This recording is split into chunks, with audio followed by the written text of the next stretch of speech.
being 6:01, I will call to order the December 15th meeting of the Planning Board here at Whitcomb Hall. I'll begin with a roll call. Oops, your phone here. Scott Sell, that's me. Michael York. Here. Jane Johnson. Here. Michael Day. Here. Brandon Sell. Here. Richard Lane. Here. Selectmen's Rep Sly Karazinski. Here. Steve Malone, alternate. Here. And Brian Vertigal, alternate. Here. Okay, so we have a full board, so we don't need to seat any alternates. And the agenda for this evening, a proposed 2023 amendments to the zoning ordinance, 20 zoning ordinance as proposed by the Planning Board.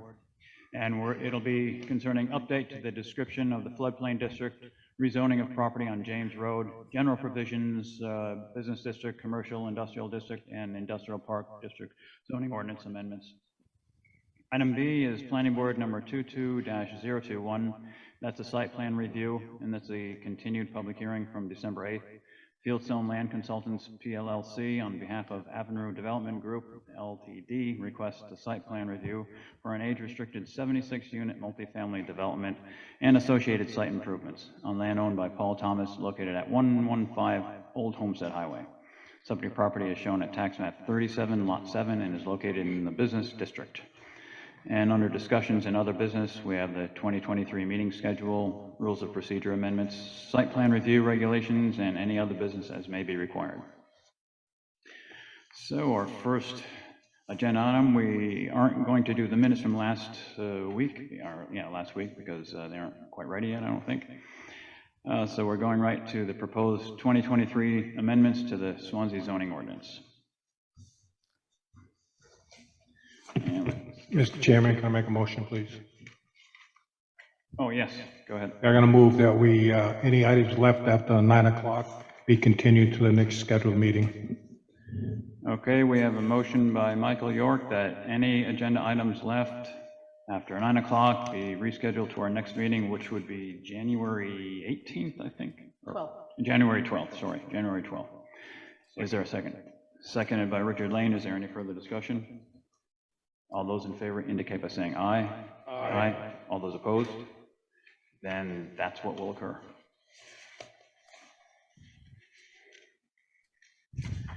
Now the zoning amendments.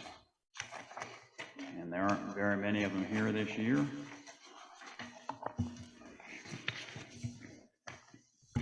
And the first one up would be under the floodplain district.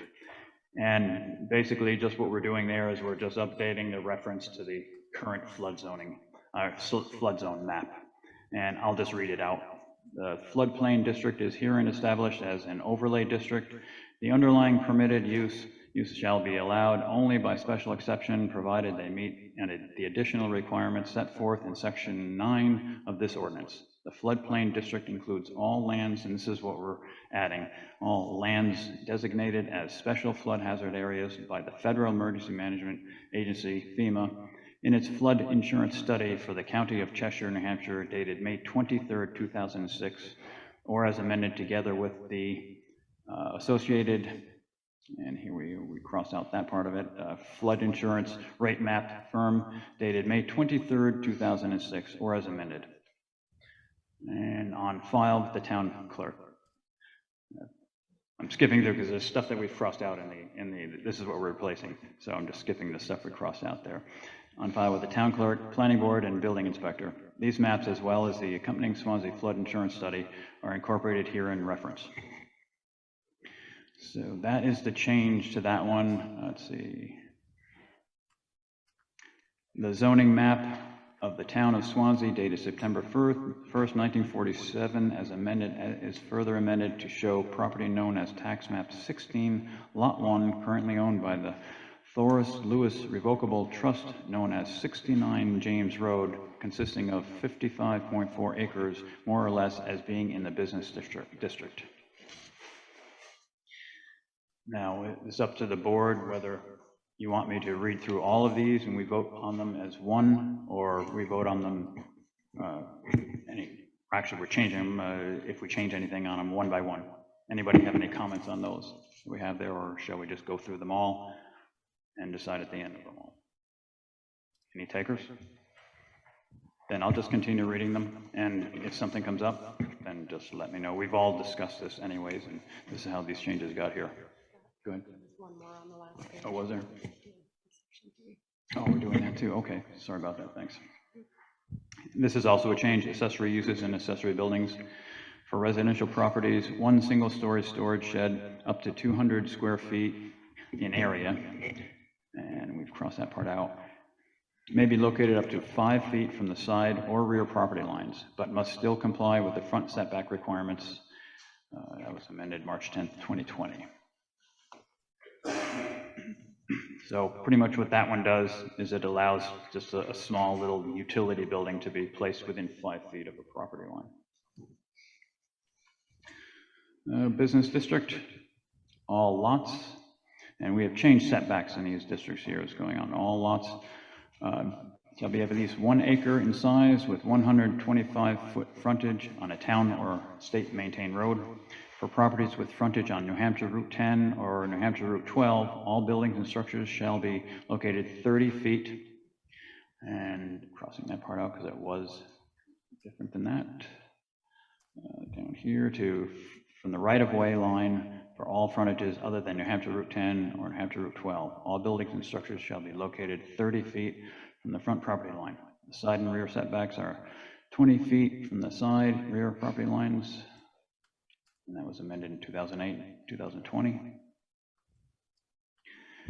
Village Business District 2, uses permitted. In the Village Business District, District 2, no building or premises shall be erected or used, and no land shall be used for any purpose except, and we have added in home occupation and home-based businesses. Obviously, there are more uses allowed in there. We've just added those on there. This is under Commercial Industrial District, Industrial Park District uses, and let's see, this shows the center. We didn't change anything on where the description of it was, so we're going to setbacks. All buildings or structures within this zone shall be located at least 70, and the 75 feet has been crossed out, at least 30 feet from the right-of-way, Route 10, at least 50 feet from the boundary line and any abutting residential dwelling, at least 30 feet from the right-of-way of any feeder road, and at least 20 feet from any other boundary.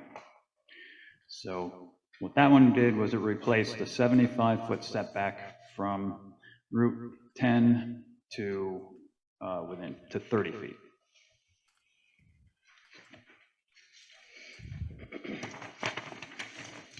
And let's see, last but not least, under permitted uses in the Industrial Park District. In the Industrial Park District, no buildings or premises shall be erected, altered, or used, and no land shall be used for any purpose except, and it runs down the list, and we added home occupations and home-based businesses. And we did that in those two zones, the Industrial Park Zone and the Business Zone, is because those were the only two zones that were left out when we went through the zoning ordinance before and made it a right for home occupations to be carried out in all zones, and home-based businesses too. Difference there is that home-based businesses have to come through a site plan, and home-based and home occupations don't. That's the difference between those two. Anyway, we added that into those two zones. And that's it for the zoning amendments that we're proposing for this year. So those amendments, if they're approved by the board, no changes like that, it'll go to town meeting, and then at town meeting, all of us will vote on those amendments as to whether to add it to the zoning or not add it to the zoning. And that's how all of our zoning gets here. That's where we are now. That's what we're talking about here. So, board members, any comments on those proposed changes to the zoning ordinance? Mr. Chairman, Yes. I have a question. Does the code define what a home-based business is? Yes, it does. We have a definition of that. Okay, so it's very clear within the code. It is. A home-based business is more involved than a home occupation. A home occupation would be one where if you were walking or driving by the house, you'd never know that that business is going on inside the house. But a home-based business, if you're walking by, you might see a truck or something in there, or other auxiliary use or part of the property used for that. So that's why it's under our purview to look at those. Mr. Chair, Yes. on section 3, letter C, item 3, did you say 5 feet from on the side setbacks and the rear setback. Which page are you on, or you're on which section of the zoning ordinance are you on? Oh, we're on the first Section one there. 3. Oh, you're on accessory uses? Accessory uses and accessory buildings, yep. And what we're changing there is, let's see, it allows it to be located up to 5 feet from the side or rear property lines, Right. but not the front is still 30. not the front setback, yeah. still Thank 30 you. feet. And that just allowed, those smaller buildings to be set in people's yards, store a lawnmower or something like that, yeah. Any other questions on what we're proposing to change here or to the voters? And if not, then a motion would be in order, and the motion, if you so wish, should contain all of the zoning changes we did here. We can do it in one motion and be done with it. What'll it be? Any more discussion on it? If there's no more discussion on it, we just need a motion to... So moved. Okay, got a motion. Motion by Michael York to send the proposed zoning changes to town meeting in 2023. Is there a second? Second. Seconded by Richard Lane. Is there any further discussion? Then all those in favor indicate by saying aye. Aye. All those opposed? Okay, good. That will be on the warrant. Now we move to item number 2, or item number B, which is the planning board number 22-021, and that's a site plan review by Avanru Development about the 76 unit multifamily development by Wilson Pond. And we have updated drawings, updated, floor plans, updated floor plans, and Mr. Brannon can give us a presentation of what they have changed. And while he's setting up there, we've had full testimony for the last 2 meetings from everyone. This meeting, unless there's something substantial or substantially different you need to bring up, we're going to accept testimony from abutters and from interested, pardon me? Okay, and from parties who have standing to discuss it.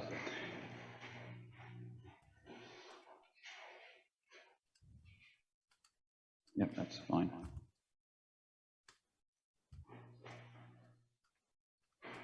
You may proceed. Good evening, Mr. Chairman, members of the board. For the record, my name is Chad Brandon. I'm a civil engineer with Fieldstone Land Consultants. Our office is located at 206 Elm Street in Milford, New Hampshire, and 45 Roxbury Street in Keene, New Hampshire. With me tonight is Jack Franks, who is the applicant and owner of Avanru Development Group, Ltd. Also with us this evening is Tim Sampson, who is the project architect, and we are representing Paul Thomas, who is the landowner this evening. As the board may recall, we were before you a short time ago presenting this project. We had a very lengthy evening with a lot of testimony, and we touched on, how we believe this project, certainly meets all of the design criteria, our former plans, and how, we felt that, this neighborhood is very much a mixed use area, transitional area. In fact, the adjacent zone is a transitional zone. I don't want to dwell on what was talked about in the past a whole lot, but what I want to do this evening is really focus on revisions that we've made to the plans to address a great deal of comments that were raised at the last meeting. We spent a long time in a short period of time making revisions to these plans in hopes that the board will see that we've tried to be sensitive to a lot of comments that were received. The revisions that we have made will come at a great cost, and so we do want to talk to the board again about hopefully reconsidering the parking relief, the 20% reduction. Again, because we don't need it from a practical matter, and also because we're making a great deal of concessions with the current design that we have before you. So without spending too much time, talking about the details, what I'd like to do is actually walk through the plan revisions and touch on all of the elements in the changes that we've made to address those comments.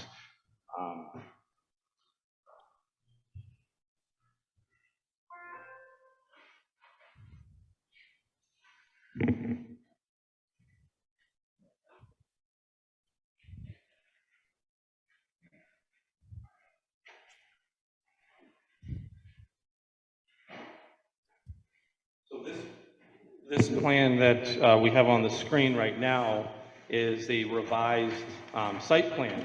And what you may notice with this site plan is that a lot has changed. We have changed the building layout on the project. What we've essentially done is we've narrowed the two wings of the building, if you will, which would be the front portion here and then the back portion. We've narrowed that width on the property, which has allowed us to shift the building slightly on the site and increase the landscaping significantly along the front of the project. So it's all landscaping now along the front of the project, along Old Homestead Highway, and then we have a considerable landscape area along this southern side of the project as well. What's allowed that to happen is by narrowing the building, but also by modifying the travel through the site. So you can see on this plan where we've eliminated the one-way travel through the project. We used to have an entrance that came in on the north side of the site, which was one directional, and then we had an exit on the south side of the site on the other side of the building. And we've consolidated that travel, that access way, and located on the north side of the building, really in an effort to maximize landscaping. By bringing those access aisles together, we're able to increase the landscaping on both the north and south side of the site, which was a great concern at the last meeting. We have reviewed this layout with the fire department, and they are happy with with this current layout, so it's still going to satisfy all emergency response access, and then certainly, the interior of the site is designed to accommodate emergency response vehicles. This plan right here does show the site with a 118 parking spaces, which is what the board asked for. So this plan does not need the reduction, but we also do not need that much parking. So we do want to have a little discussion about that as we move on here. With the building change, the center portion of the building did get longer, and we have changed the elevations of the building quite considerably.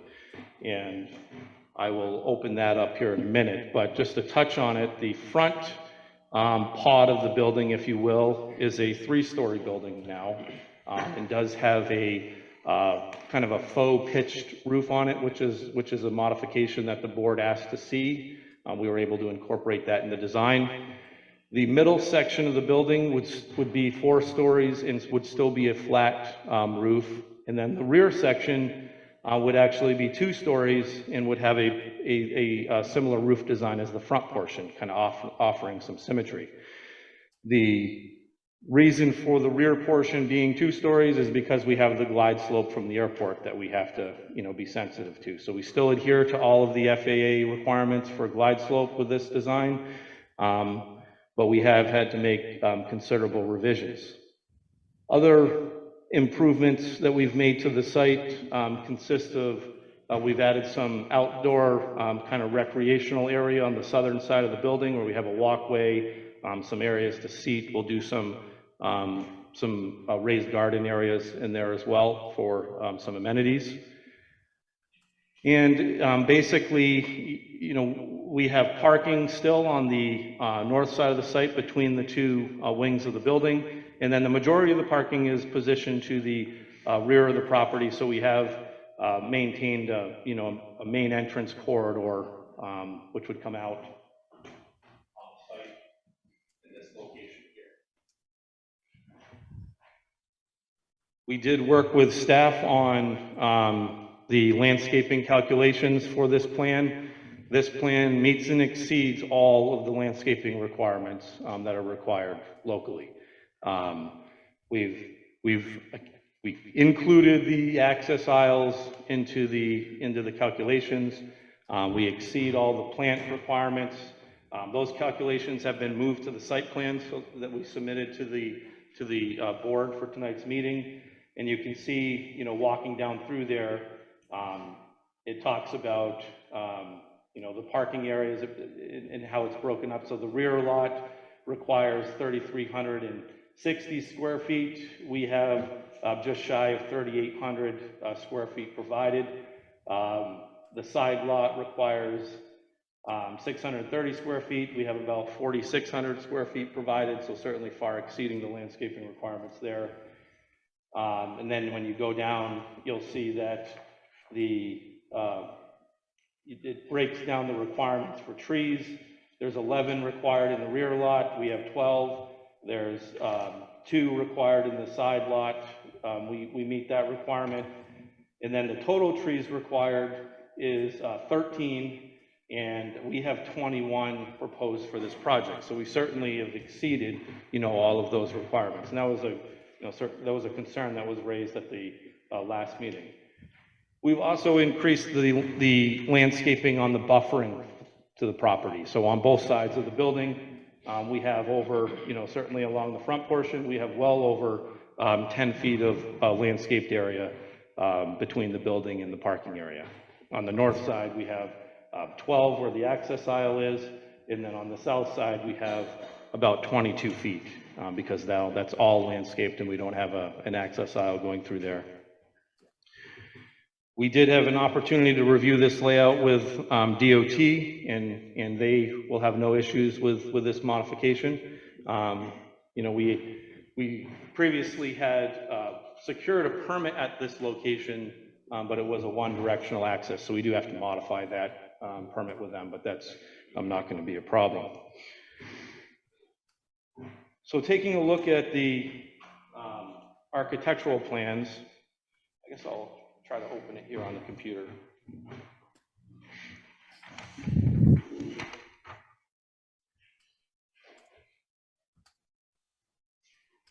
I guess before I do that, I would just like to point out the landscaping in the back. We added a landscaping island on the south side, and then we were able to count these areas here in the landscaping calculation after reviewing it with town staff. So there is adequate landscaping for the rear parking area.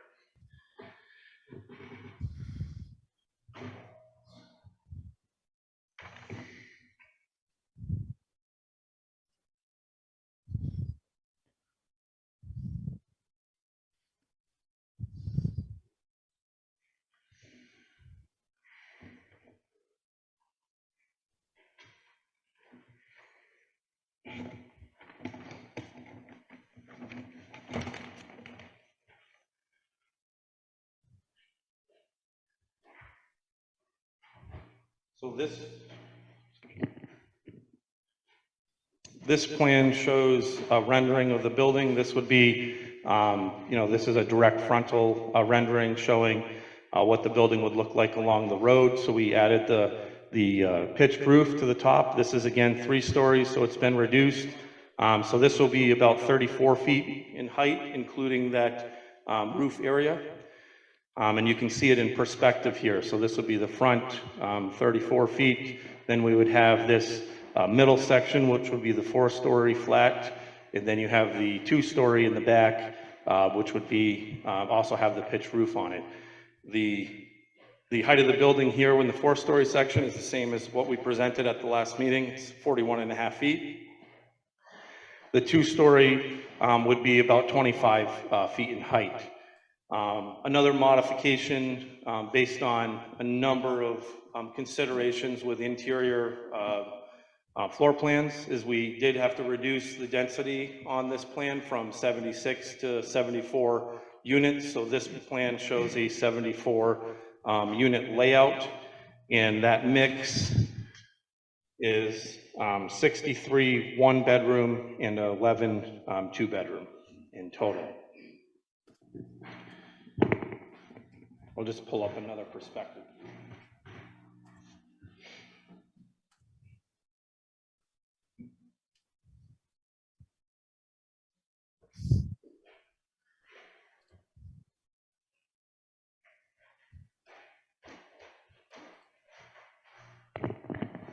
Gotta get used to the microphone, sorry. So this shows another perspective view. This is from basically the airport roadside, looking at the site. So you can see you have the 2-story portion here, this 4-story section, and then the 3-story out in front. And the architectural components here are really intended to try to make it look like it's 3 buildings, breaking up a lot of the design details. We have some peaks in the front. The color scheme has been changed throughout. We've added a lot of landscaping. This rendering actually has been modified to incorporate some of the landscaping that we're proposing. So you can see how that will over time break up that facade. This is the center parking area here. And this is the religious facility or building here. So that entry will come through there. As you're traveling on Old Homestead Highway, heading from the high school and heading north, I guess it would be, you would really, be looking at this building across landscaping rather than having that other access aisle through there. So we think aesthetically there's been a lot of improvements made to this plan. It's, as I stated before, it has come at a considerable cost, and that's something that we would hope the board would take into consideration this evening and maybe reconsider the parking layout. And so with that said, I would like to bring up the other plan that we submitted, which shows the layout with the 94 spaces.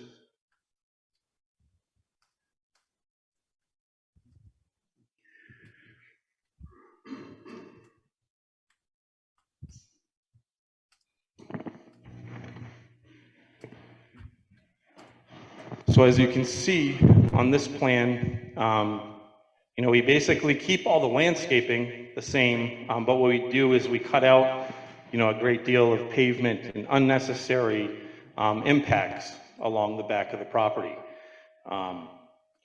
If that was actually needed, we would be proposing it. We've made this argument a number of times before the board, so we would appreciate some reconsideration this evening, considering the revisions that we're trying to make to address other concerns. This plan, just like the last one that we presented, does meet all of your local regulations.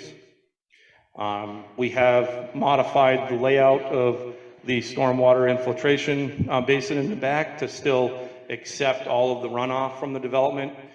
The design intent and those features have not changed with this particular layout.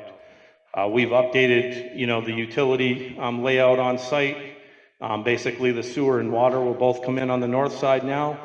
We did review with the fire department that the hydrant will now be located on the north side of the site rather than on the south, because when they come in, they want to have clear access to that in case there's an issue. The buried propane tanks will be situated on the north side of the site now rather than the south, just from an access standpoint, but we will still have electric coming in on the south portion of the project. Our goal this evening, and we really hope that the board would consider a conditional approval. We are not opposed to coming back to the board for a compliance hearing and showing that we have worked out all the details. There certainly are details that need to be worked out on the architectural end. You just can't design a building in a week. It's amazing the amount of work that was able to be done in a week, and we're happy to be presenting it, this evening.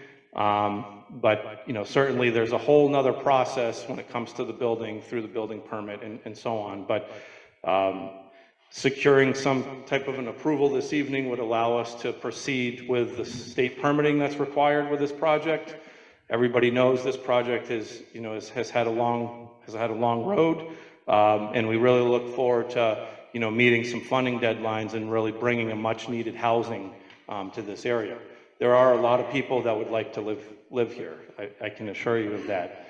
There's been a lot of testimony about how maybe some people wouldn't like to, but there is a housing crisis right now in the area, and this is needed. It meets your regulations, and we would really appreciate the board's consideration on an approval this evening.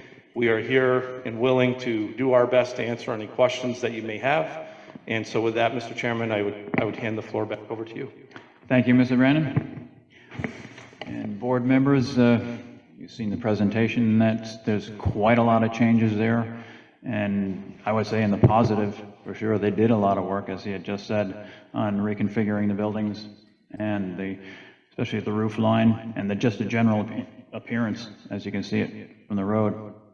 So do you have any questions for Mr. Brandon on the new proposals here?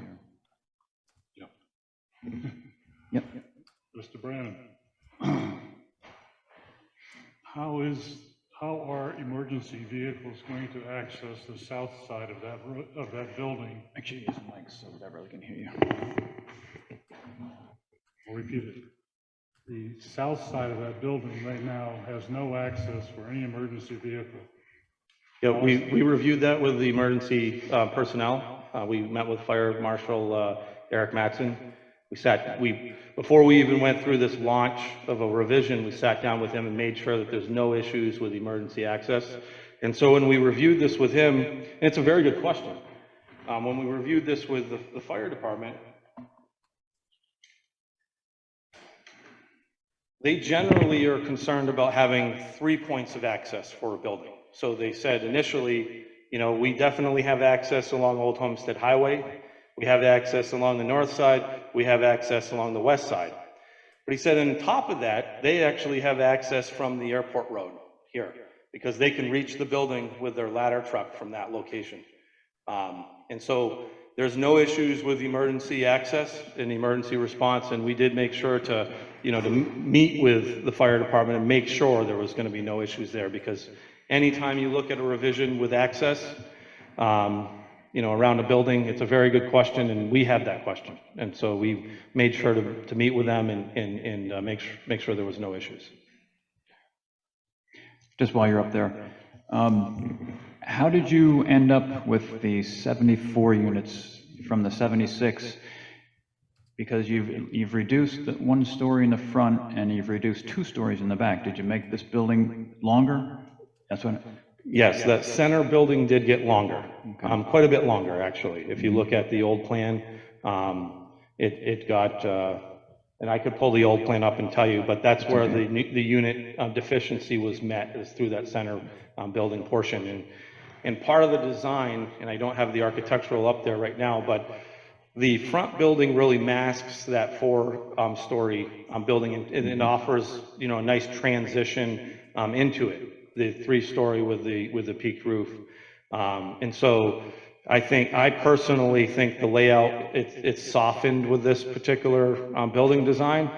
Certainly, the old design was more condensed and more compact and a little bit more efficient from that end, but it didn't speak to a lot of the concerns that were raised, and frankly, the request that the board made for us to evaluate peaked roofs.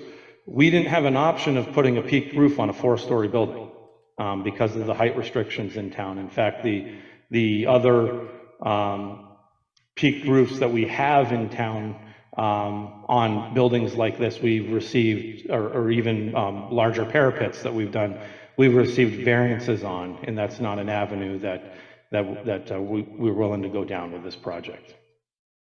So we had to modify the height. Okay, thank you. Rest of the board members, any questions for Mr. Brennan while he's right there? What is the landscape proposal plan for that front. You mentioned that it has increased, and according to the renderings, I saw a couple bushes of approximately 6 to 8 foot height, but what is the plan for that landscaping area?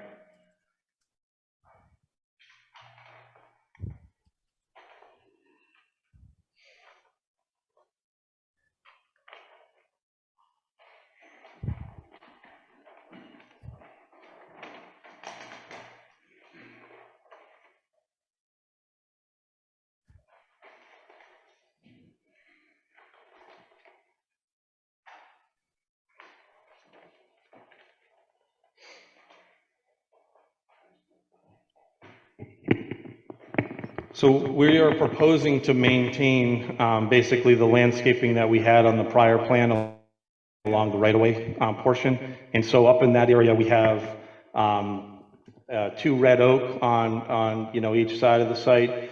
And then we also had 2 blue spruce, kind of paralleling those, but staggered.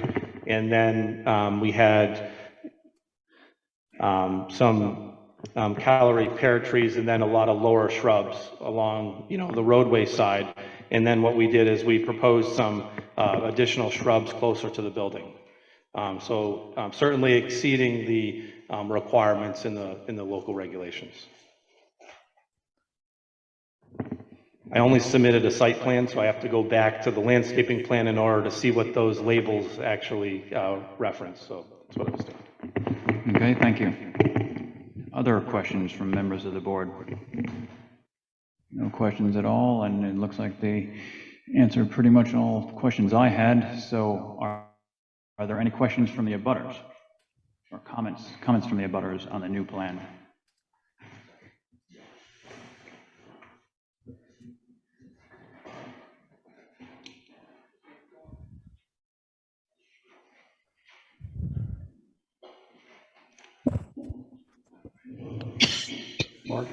Mark Scalera, 33 Lake Street. Mr. Chair, I'm not sure it's fair to only allow comments from the abutters. We organized and prepared based on where we, left last meeting. If somebody was to have to read somebody else's piece, it'll take a lot longer, okay? They're able to prepare for their presentation. We prepared for ours, and now we just ask, at least for one exception. And again, that exception is what? Is for another member of the community to be able to speak tonight. I'll leave that up to the board. If the board feels that they'd like to hear that, that's fine with me. Am I waiting for an answer? Oh, I thought you were having something to say. I thought you had a comment on it. That was your comment. I'm just asking to get that approved. All right, let's see what the board wants to do. I had limited it earlier to abutters and other people of interest in it, but if the board members would like to hear some of the prepared presentations from the other people, that's fine with me. All the merrier. Consensus? I think that would be fair to the public. Yeah, and it's substantially changed anyways, so, yep. So it looks like the consensus of the board is, you'll have your Thank you. comments. Thank you very much. You're welcome. Well, the good news is we're not really planning on saying a lot today, so hopefully that'll be Well, you never plan on it, right? Just, No, we just don't. turns out It that way. depends on what comes up, right? I think I'm just going to turn it over to the next in line here, because I think these comments might be better served maybe more towards the end. Okay. Thank you.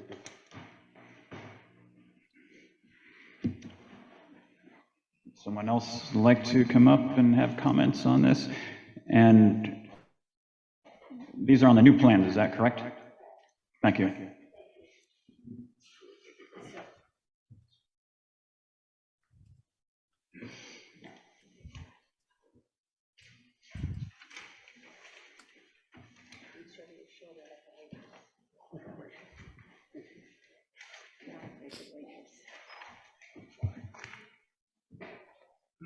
Thank you. Mr. Chairman, Yes. Would you please just identify what Mrs. Ames is passing out so I can record it for the record? Okay, it's titled Swansea Planning Board, December 15th, 2022, public hearing. It's just her comments, is that what it is? It looks like it. Okay, thank you. You're That's all I welcome. needed to know. Okay. Can you hear me, Beverly? Yes, I can, Victoria. Okay. Just to start out, Just a moment. Mr. Yes. Brennan? oh, sure. Again, I want to begin by expressing my gratitude to the planning board for the extremely hard work that I know they're doing, and I know everybody's really grateful for that. But I also want to express my gratitude to Beverly, who is, I'm so impressed with the quality of the minutes that she took for the prior meeting. So thank you, Beverly, unsung hero, but definitely hero, okay? This is not easy. It isn't easy, but thank you, I appreciate it. Okay. So what I passed out a pretty detailed review, and I'm going to actually read through this, okay, because this is important stuff. Our site plan review regulations authorize at least 4 specific areas in which the planning board may exercise discretion, which I have excerpted. At the prior meeting, we talked about that the regulations provide for the assessment of reasonable fees to cover costs of special investigations or the review of documents and other matters. There was some question as to whether we could actually do that. We certainly can. In terms of off-street parking and loading requirements, the parking lot final design shall be subject to the approval of the planning board, which may require other standards as special circumstances warrant. In terms of all parking spaces, when deemed necessary by the planning board,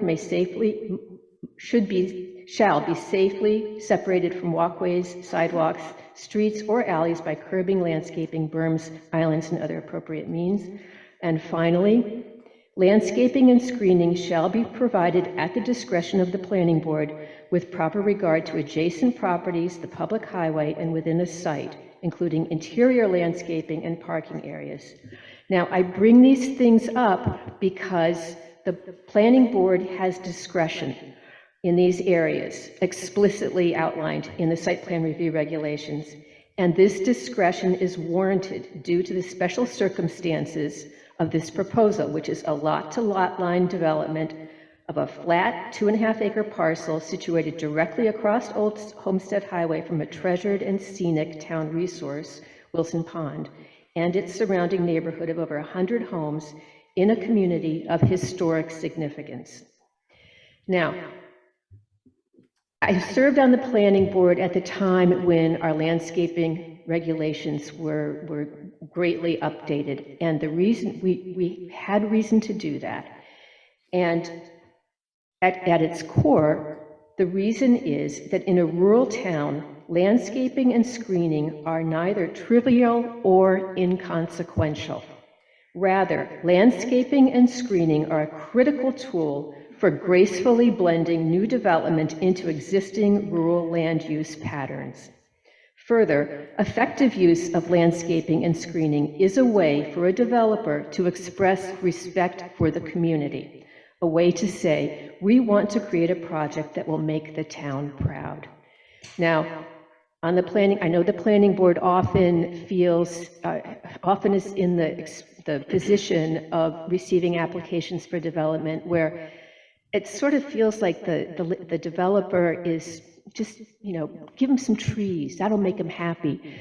But the developers who really take a concerted effort to blend the surroundings of the parcel with the structure itself are the ones who tell us that they really care about the town. Now, there has been some talk about the expense that the developer has gone through. The planning board is under no obligation to waive site plan review requirements when a developer balks at anticipated expense. Indeed, doing so fails to serve the citizens of Swansea in favor of the applicant. The developer of the current proposal maintains that a 21,355 square foot building, the largest portion of which is 4 stories, is necessary for the financial solvency of the proposal. And we need to note at this point that the footprint of the building with this more recent iteration has increased 22%, okay, from the previous submitted 17,943 square feet, or 17,493 square feet footprint. I don't know if it's relevant, but less than a mile south on Old Homestead Highway, the Alitech project is moving forward with construction of 32 units on 2 acres and apparently managing to meet financial objectives with a 2-story building height. Intimations of lawsuits, which many of us felt that we experienced at the prior public hearing. Intimations of lawsuits should not affect planning board deliberations in general and in the particular. The planning board stands on solid ground in a close reading of the site plan regulations. Further, in a 2-2 decision, only 2 of the state of New Hampshire Supreme Court judges who heard this case in front of, I can't say the name of your business, I'm sorry, Avanru case, ruled in the developer's favor. And I have the citation there if you'd like to go and read that. So, in order to help make the proposed development more harmonious with the neighborhood, it is both reasonable and supported by planning board practice for the planning board to require conformance with site plan review regulations.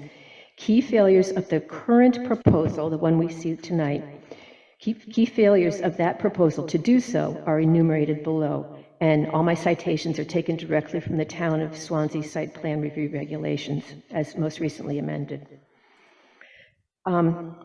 So the overarching purpose of these regulations in terms of landscaping and screening are to screen neighboring parcels, to promote an aesthetically pleasing relationship between buildings and their natural surroundings, and to provide visual relief from broad expanses of pavement, and to define areas for pedestrian and vehicular circulation. In this instance, we have to consider neighboring parcels to include the neighbors on the east side of Old Homestead Highway. I'm going through the regulations as they occur. Next is off-street parking and loading requirements. Sufficient off-street loading and unloading space must be provided.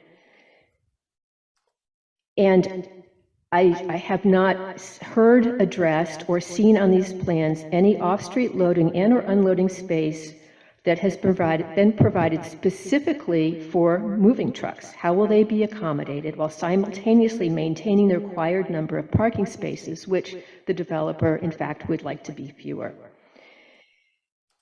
So that's an issue that I think the planning board should ask to have addressed.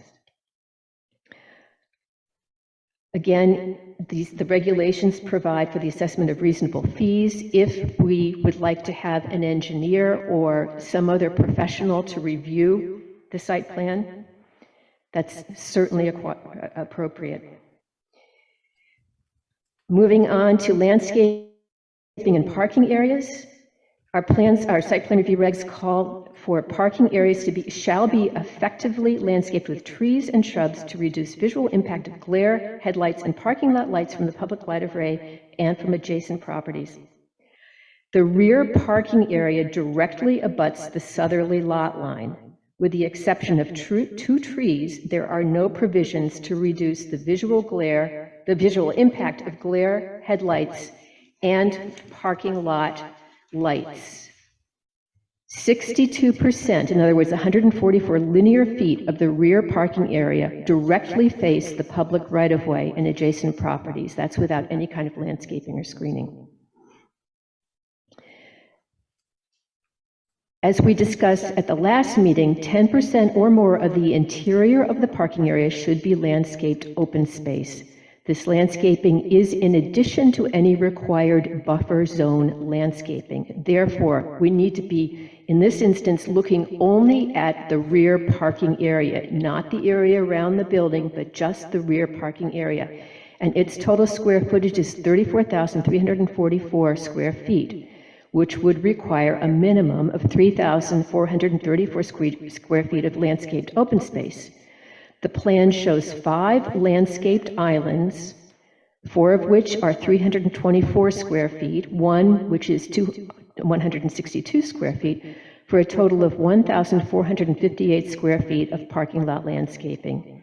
In other words, 1,976 square feet of landscaping are not provided in the rear parking area. The northerly parking area is 13,707 square feet, which would require a minimum of 1,370 square feet of landscaping, and no interior parking lot landscaping is shown in this area. There is landscaping shown around the building, but that's the landscaping that we ask for around the perimeter of the building, not the landscaping that pertains to the parking area. So the total interior parking lot landscaping requirement would be 10% of 48,051 square feet of the, which would come, 10% of that is 4,805 square feet. Only 1,458 square feet are shown, which leaves a deficit of approximately 70%, which is 3,347 square feet.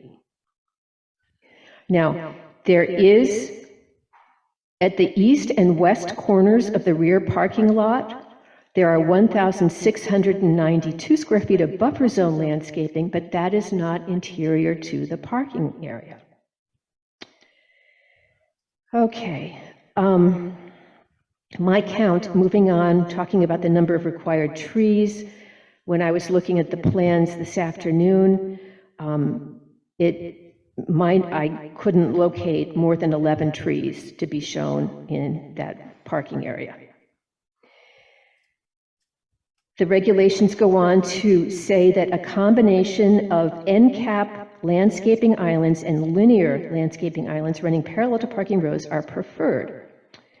And the planting islands should be at least 200 square feet and should include at least 1 tree per island.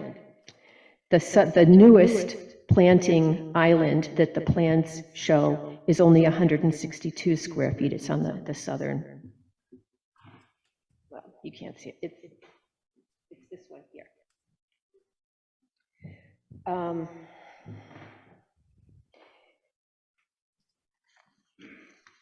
The revised entrance requires that the parking lot entrance or exit shall be 12 feet wide per lane. As it happens, the plan shows the road width as it gets to the rear of the parking lot chokes down to only 22 feet, which is only 11 feet per lane.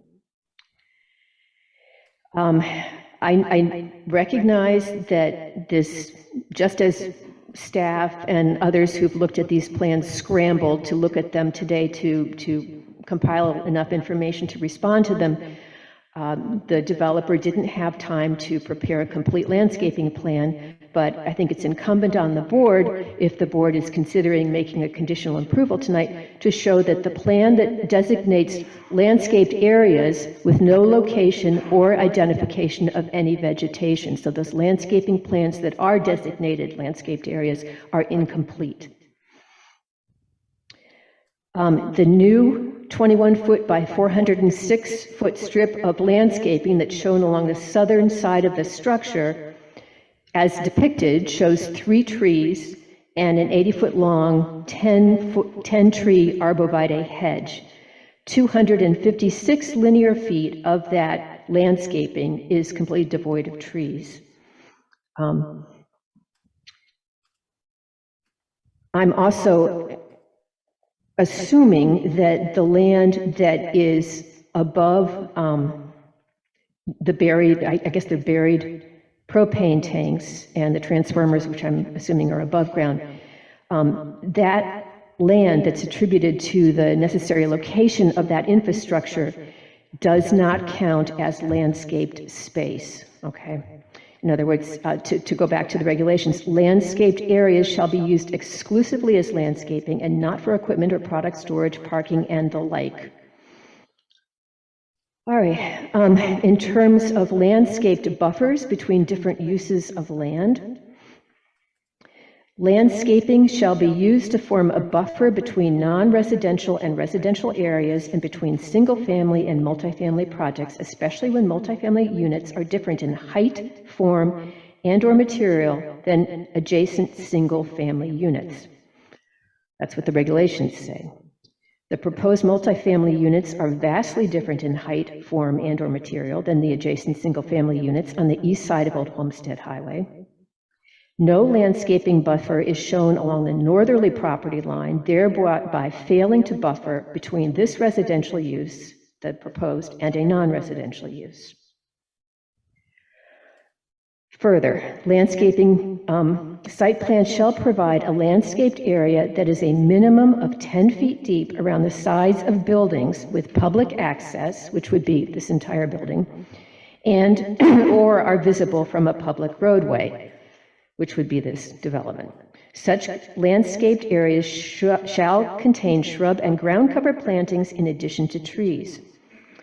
Now, again, this may be an artifact of a quickly prepared sort of a concept approval site plan for tonight, but the landscaped area on the southern side of the central building is only 7.5 feet wide.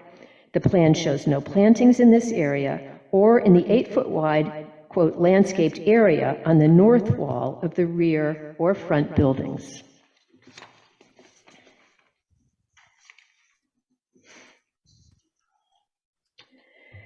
Okay, any lot bordering a residential zone, this is from the regs, or an existing residential use shall have a 20-foot deep landscape buffer between any buildings and the residential zone or use. The landscaped area shall contain shrub and ground cover plantings in addition to trees. There should be a minimum of 1 3-inch diameter tree per 200 square feet of ground area. Now, I'm presuming that what is considered this buffer between the proposal and the existing residential uses on the east side of Old Homestead Highway is the this area here. And that portion of the lot is 225 feet in length, and if we just allocate the 20 feet, then 225 feet by 20 feet results in 4,500 square feet. If, to be in compliance with the town regulations, we provide 1 3-inch diameter tree per 200 square feet, that would require 22 trees in the front.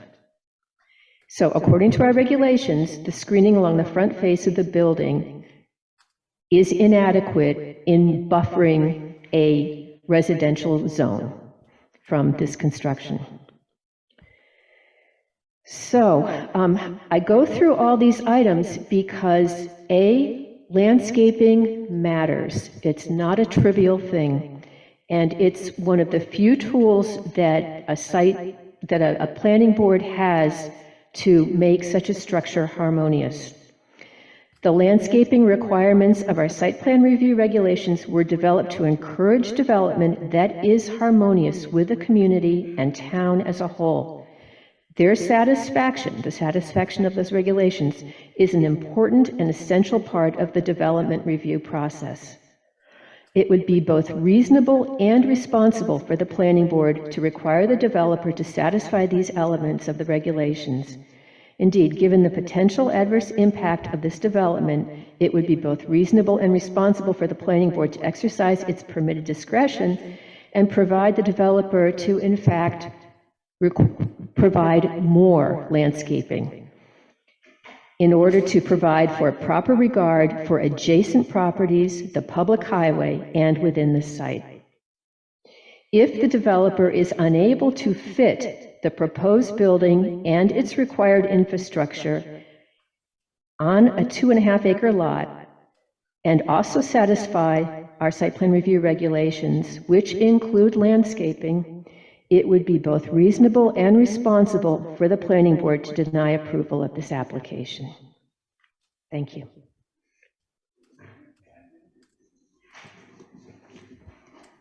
I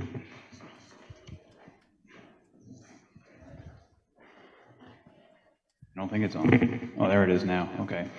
Well, now, any board members have questions? We did have it as an agenda item to review our site plan review regulations, but I guess we can cross that one off. We've done that already. So any questions from Ms. Barlow before we get into Mr. Brandon's rebuttal? No? Pardon me? Oh, I'm sorry. Go ahead, Mr. Brandon. I would just like to clarify a lot of things, actually, because we've been doing site plans in this community for well over 10 years now, and many of the presumed calculations have not been the way the calculations have been done over time for any application. And I know that we specifically took a look at the plan and we reviewed some of these calculations with town staff, and we believe we meet the regulations clearly. And I think that it's important to talk about the practical aspect of landscaping and landscaping around parking lots and buffering. And a lot of times that contemplates surrounding uses. For example, the property on the north side of the site has no buffering provided on their property, and it's a commercial use. So buffering has always been something that's been at the discretion of planning boards. Buffering. What are we buffering between? You know, we have a religious, building on the north side of the site. Their parking comes right up to the property line.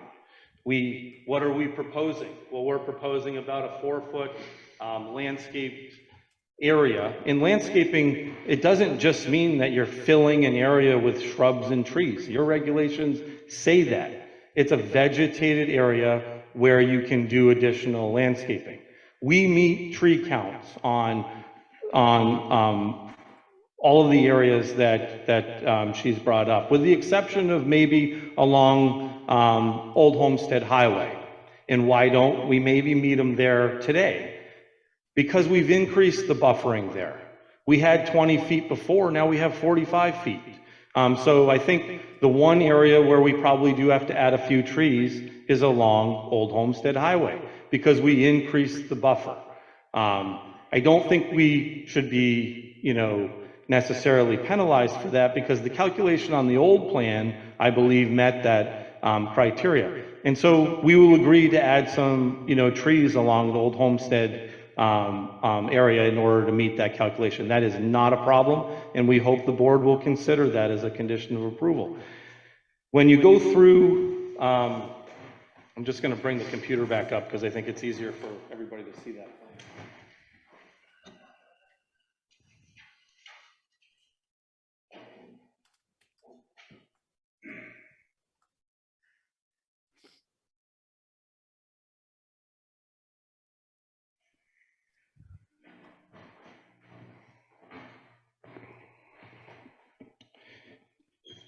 When you go through the landscaping regulations, see, the thing about reading regulations is context, right? You have to read it all.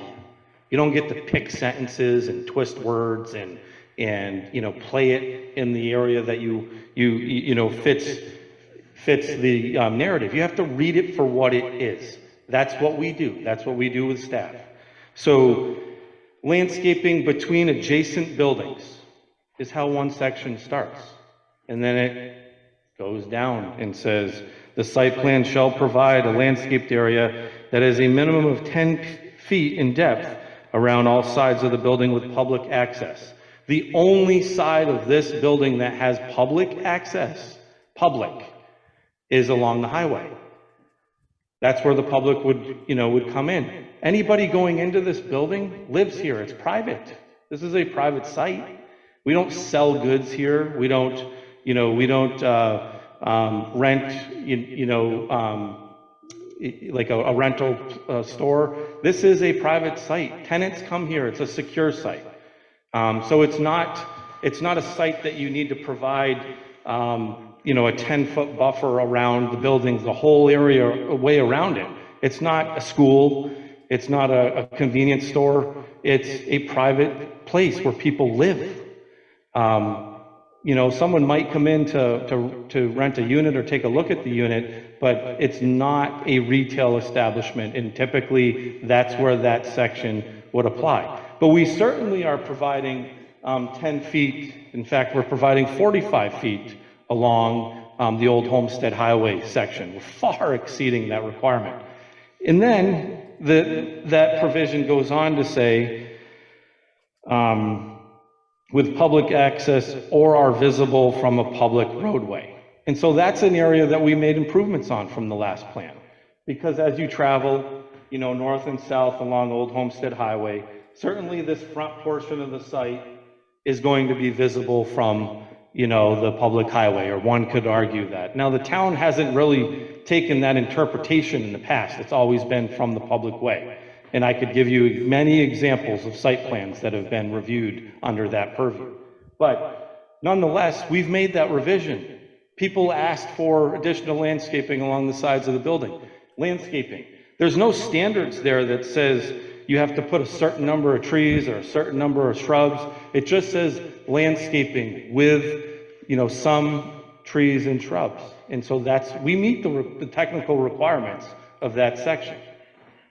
Along the southern side, which is the area most visible, from the public roadway, a 10-foot buffer is required. We have 21 feet, or landscaping is required, 21 feet. Along the north side, the portion that is at least in front of the neighboring building, the area that would be most visible from the public right away, is 12 feet. So again, we exceed it, and it's 12 feet here, and then we have another 3 or 4 feet on the other side of the access way. We meet that. In between the buildings here, we certainly have, about 20 feet of landscaped area from the building to the parking area. There's a lot of landscaped area, in landscaped area, and the plans clearly say any area that's not paved is loamed and seeded and then landscaped accordingly. What we show on plans is always the minimum landscaping. It doesn't mean that our client won't do additional landscaping, but this is what we have to do at a minimum. In talking about parking lot landscaping, okay? End aisles, end caps, the minimum area requirements for those always accounts for 2 parking spaces, because it's required when you have a parking bank. It's when you have 2 parking spaces that go in head to head. It's a terminal end unit. That's where the 200 feet comes into play. This landscaped island here doesn't have a 200-foot minimum. If that's the way a town interpreted the regulations, you wouldn't have that. And isn't the goal to have more landscaping? Because we don't technically need that island, to meet the requirement, but we tried to add some landscaping along that southern zone. And the number of parking spaces is ultimately a function of what the board asked for. Now, we certainly could, we could make the parking on the south side part of that reduction. Part of, if the board's willing to consider the 20% reduction, which, by the way, is not a waiver. I don't have to submit a waiver letter to the board asking for that. It's in your regulations. It's something that's discussed. I don't have to discuss a hardship. That's not the way that regulation is written. It's written for good planning. The town is moving in the right direction. Why would anybody want more impervious cover? On one side, we have the Conservation Commission writing letters saying, low impact design, we're partially in the shoreline zone, less impervious cover. And then on the other side, the planning board, you guys, and I understand, I think, why, said, hey, we don't want the reduction. And I think it's because you wanted us to consider some changes, and that's what we did. But if there's a concern about the landscaping on the southern side, then give us the reduction. We'll turn all of those into landscaping. And, that can be that can be additional green space along that southern side, but it's not technically, in our opinion, required. Parking lot landscaping does not say you have to have it along the perimeter. And again, I think we could look at a lot of sites in town that have been approved through a site plan process, just like this, where there's not landscaping that's shielding the parking area, shielding, blocking headlights. I mean, this is the airport back here, airport property. There's nobody living there. What are we buffering? What are we shielding? We would rather take the trees that are, down here and put them, out front, because I do think the lady that presented does have some points about the buffer in the front of the property because we enlarged it. So we do need her calculations are wrong because it's not 225 feet, but we are a little bit deficient there, and we would be happy to work with staff on making sure that we add landscaping there. And we would really hope that the board would consider parking reduction tonight, and because we can ultimately address some of the things that she's asking for that might not be required through, that reduction. We're not before the board, and we've never been before the board asking for waivers due to expense. We're asking for the board to consider good planning. Good planning has a financial aspect, right? If we can save some money in pavement, maybe somebody can spend more money on landscaping and make a site, nicer. Everything comes down to budget. I think we're all, kind of fooling with each other if we don't think there's a fiscal side of every single project. It has to be economically viable. And that's why this project is proposing, the density that we're proposing. But nonetheless, we meet the regulations. Intimidation of lawsuits has been nothing that I've presented. Nothing. I haven't brought anything up about intimidation of lawsuits. I think if that's been brought up at all, it's been brought up about the history of the project. In fact, I'm the one that doesn't want to talk about the past because I want this plan to go through a good review here before the board. I think this board has always done a good job in reviewing applications and making the right decisions. We're here tonight for the third time. 3 times in front of a planning board in Swanzey is a lot of meetings. Normally this board operates very efficiently. I think there was votes taken at the last meeting for us to consider other building designs. We've done that. We've listened. We're trying to do the right thing, and we're hoping that we can get a conditional approval this evening. Timing is becoming critical with this project. The footprint increase, well, sure, absolutely. You can't come up and spend 2 hours talking about how you don't like the height of a building and you want it to be 2-story and 3-story with different height options and then be upset that there's an increase in footprint. That's a result of that revision. If the other plan was more efficient, which is why it was proposed in the first place. Smaller footprint, higher building, meets all the regulations from a building design standpoint, in our opinion. But this plan addresses concerns that were raised. So you have to accept the fact that there is a result, to changing. We can't reduce the density to an unreasonable number. 74 units is where we're at now. We can still make the project work there, and so we're looking for the board to make a decision on that basis. Loading and unloading areas, normally that is only required in a commercial project where you get deliveries. Yes, there's going to be the occasional moving truck here, but again, we've also made statements that even if the board will generously consider the 94 spaces, we believe that's in excess of 20 spaces, ballpark of 20 spaces more than what is going to be required for this project, based on real numbers, real sites that have this use on them. So there's going to be room for moving trucks, on this property. There's no issues with that. And then, the conformance with the landscaping, I'm happy to go through all of those details. I think what's important here is, we believe, we've done the calculations, they're on the face of the plan. We looked at them very closely based on, the comments that came from the last meeting. We worked with staff. We believe we meet the numbers. If the planning board is all of a sudden going to change the way calculations are done, then this will be the first project that is reviewed under, in my opinion, and in my experience, is reviewed under that standard. And that would mean that we're being treated differently than other applicants. We have prepared this plan in working, again, with staff, and we think we meet all of those requirements, with the exception of along Old Homestead Highway. I think, without a doubt, that point was raised, and I took notes. Because we widened that area, we didn't recalculate it and add, additional trees in that location. We had a 20-foot buffer before. In fact, we had to make a modification to our original submission to increase that to 20 feet because staff caught that, with the original proposal in their review of the project. Happy to answer any questions, Mr. Chairman, but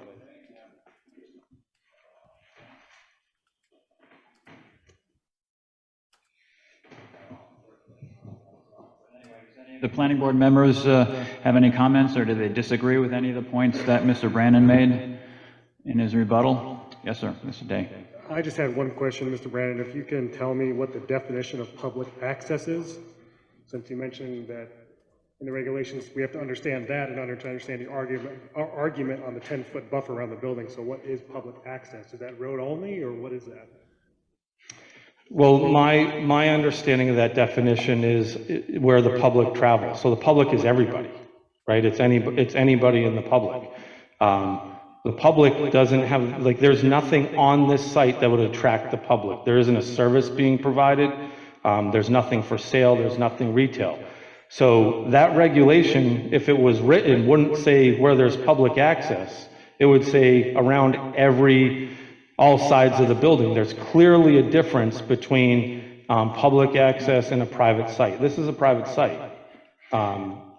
People are not just allowed to enter and exit unless unless you live here. I mean, nobody would have a reason to enter this site unless they were a tenant or unless they were looking for a place to rent. So generally speaking, the public is everybody. So when you think about other sites that everybody might access would be, a supermarket, a pharmacy, any retail establishment would be a public, an area where any public member could go. Those areas would be required to have 10-foot landscaping around the entire access. And I would just point out that on this site, the only corners where we don't have the 10 feet is here on this southern portion, or excuse me, this western portion. We have 8 feet. I mean, we could get rid of the sidewalk there if that was desired, and we could have more than 10 feet at that point. But there's no reason for there to be landscaping there. And then if you look at the southern portion of the building, we meet it. We actually have 21 feet on the south side, which is landscaped, and then on the inside we have about 8 feet. So in combination, there's more than, well more than 10 feet of buffering between the property and the building. So that's the interpretation. On the south side, where you really can't see it unless you're utilizing the parking area, we do have landscaping through this zone, the south, I guess it would be the southwest side. We have landscaping through there, but that's my interpretation of the public, and that's the way the board has interpreted it. And I can tell you right now, no apartment building that we've ever done in town ever has 10 feet around all edges. So I would just say to that, I would still argue that I would want clarification on what public access is, because we're still talking about that's my interpretation. But the response to the presentation was, we can't just interpret one thing, we have to understand the whole thing. So I still would argue that we need clarification on what public access is. Well, we have to keep in mind that the site plan review regulations cover a broad range of uses. They weren't specifically done for multifamily. Site plan review regulations cover everything: warehousing, restaurants, any type of business and lots of those businesses have public access. And that generally is what that generally is what that was designed for. Is that the public, that one's off too. No, it was on, sir. Yep. There we are. So the public has access to the business, public in and out, like a retail environment, or even a business that has employees that they are public, I suppose, and where they would access the building. And this is multifamily, which is, in my opinion, a bit of a different use there. So you'd have to apply where the public access would be on that building. And public access, to me, means that public has access to the building on that particular point, like a supermarket, like he had brought up, or any other business type establishment where the public is in and out all the time. So we have buffer zones right there and landscaping there.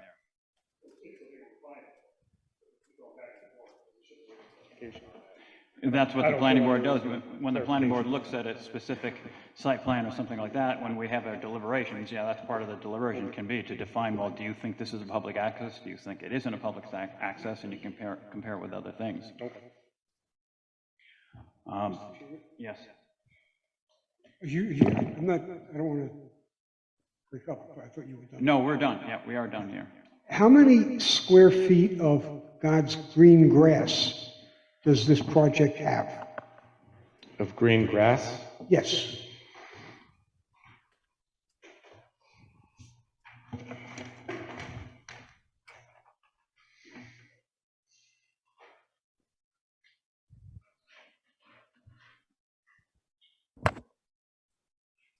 That's a little difficult to tell. What are you getting at? I mean, you know, he'll tell us the amount, I'm sure. I'm looking at the plot plan. Except for a little bit in the front and a couple of little indentations in the building, it looks like it's, for lack of a better word, all pavement, concrete, or building. I don't see anything that looks like green space. Well, I don't believe there's a green space requirement. That's what I was looking for on the notes. If there was a green space requirement, we would have that calculation on the face of the plans. So I don't have that number readily available, but part of the reason why this plan looks like it's overly paved is because we would argue it is. It's got more parking than what we need. And so we're hoping that the board would allow us to reduce that pavement to some degree. So there's no green space requirement. So I don't have that calculation. I could see if I have the drainage calculations with me and see if it's in that report, but otherwise I would have to get that number back to Sarah. But I don't believe there's a site plan requirement that requires us to note that, which is why I can't No, find but it. grass is a landscaping. Well, it doesn't address any particular standard in the landscaping because there's no minimum requirement. A lot of communities do have a green space requirement, and at that point, we would have that calculation on the face of the plan. Okay. Any questions for Mr. Brannon while he's up there? I do. So I've only been on the board since March, but I would argue that you said about treating this differently than other plan reviews, that all of the plan reviews that I've been involved with, that we do look into many of the points that Ms. Ames has brought up. So looking at the aesthetically pleasing relationship between the building and the natural surroundings. When we look at site plan reviews, we look at how would it look from the public, or what was the term? Public access. Yeah, public access. So looking at that and trying to find an aesthetically pleasing building site plan is part of what, in my experience, that we have looked at. But Thank you, and I would just say that part of tonight's meeting, and really our goal this evening, is to present a plan that is, taking a step in a direction that's addressing questions and requests to make the building a little bit more aesthetically pleasing by offering some other architectural elements.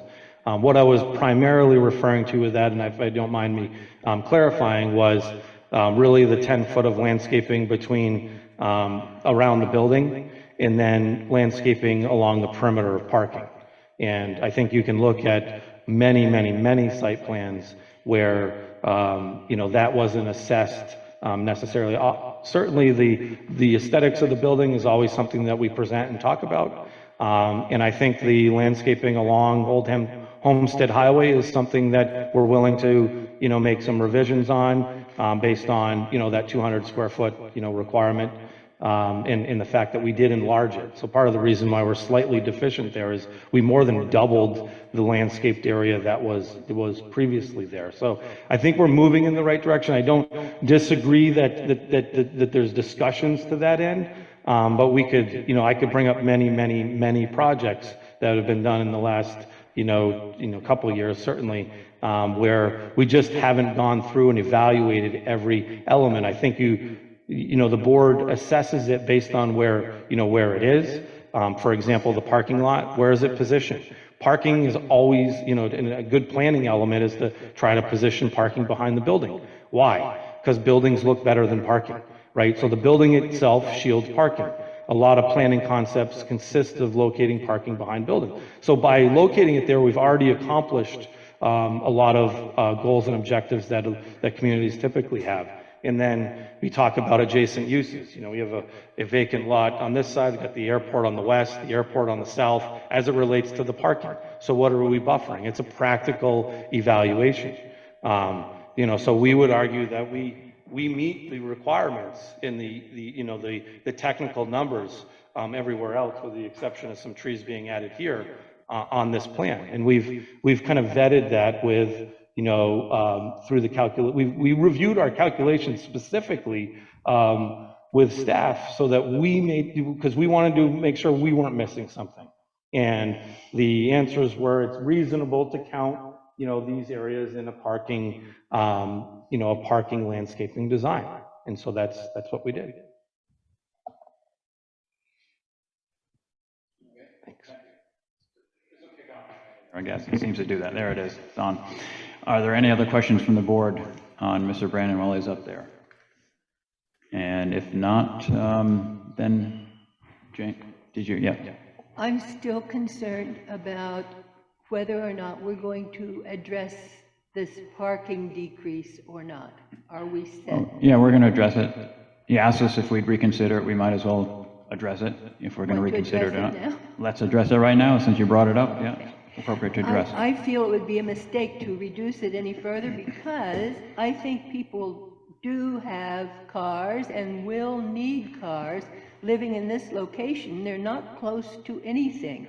If you need groceries, you're going to need public transportation, and we really don't have enough public transportation. That's something else that we direly need in our area. And so I would certainly oppose reducing the parking any further. Another concern I have doesn't have anything to do with parking, and maybe it's because I can't see what you're pointing to up there very well, and that's all right because it's just a drawing anyway. But in my mind's eye, I have trouble accepting the shortened building, the end that faces south. There's nothing there, is there? Or am I just not seeing it? It's going to be facing the building that is the dinner table restaurant and their outdoor area during good weather. And what do you mean? Are you talking about landscaping? What are you talking about there? I'm talking about the face of that building on the southern side. Yeah. Yeah, on the rendering. And there, I don't see anything there. It's just a building wall. And when it comes to being aesthetically pleasing or attractive, I think it should have something to soften it. And if I lived in it, I wouldn't want to look right out at the dinner table all the time. Yeah, right down there. It looks like there's nothing there but the wall of the building. It's just there. How about some landscaping there? It would certainly make it look better. It would make it more pleasing to the, I'm thinking about the people that are going to be living in here, or you tell me are going to be living in here. And what? I'm still trying to get my mic. Continue. I can hear you. I'm still trying to get my mic to behave here. So, okay, I guess it's back on. So you're talking about landscaping on the south side and especially down where that two-story part of the building is. Right, that's what I said. Thank you. So that part of the building is right down there, correct? It's this, Toward the parking lot. this portion here, so it's 2 stories here. You know, So this right here is the drawing that is currently they're proposing. This is with all of the parking here, correct? Yeah, this is with all the parking. So let me get it around that side there. So, all right, parking lot there, move there, and there. So it shows the buffer zone there. So you're talking about you're talking about trees there then, right? Yes, Okay. something, plantings, Talking about trees, and shrubs, that bushes. looks like a 20-some-odd foot area right there. It's 21 feet. Okay, you're talking about trees or plantings in that 21-foot area there. Okay. Mr. Brandon, would you like to address that, say whether that's doable or not, to put some trees in that area? I mean, we can certainly add some, you know, some trees along, you know, that section through there if that's a concern. You know, that area, you know, through there now, there's not a lot of trees in that area, so we were trying to focus on, you know, the front side of the site.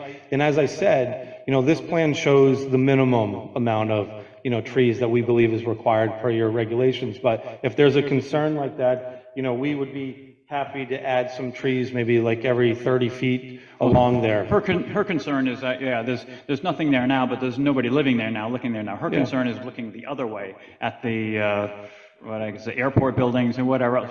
Your concern, right, is for people living in there looking out that way, not necessarily for people on the other side looking at the They're project, looking correct? at Aviation Way. So you're looking Right, at, so which is just that's a her little reasoning behind that, roadway is that for goes- the other way around, not Right, for. and that's fine. We can add some trees there if that's the concern. Well, I think it certainly would be more attractive, which is one of the goals.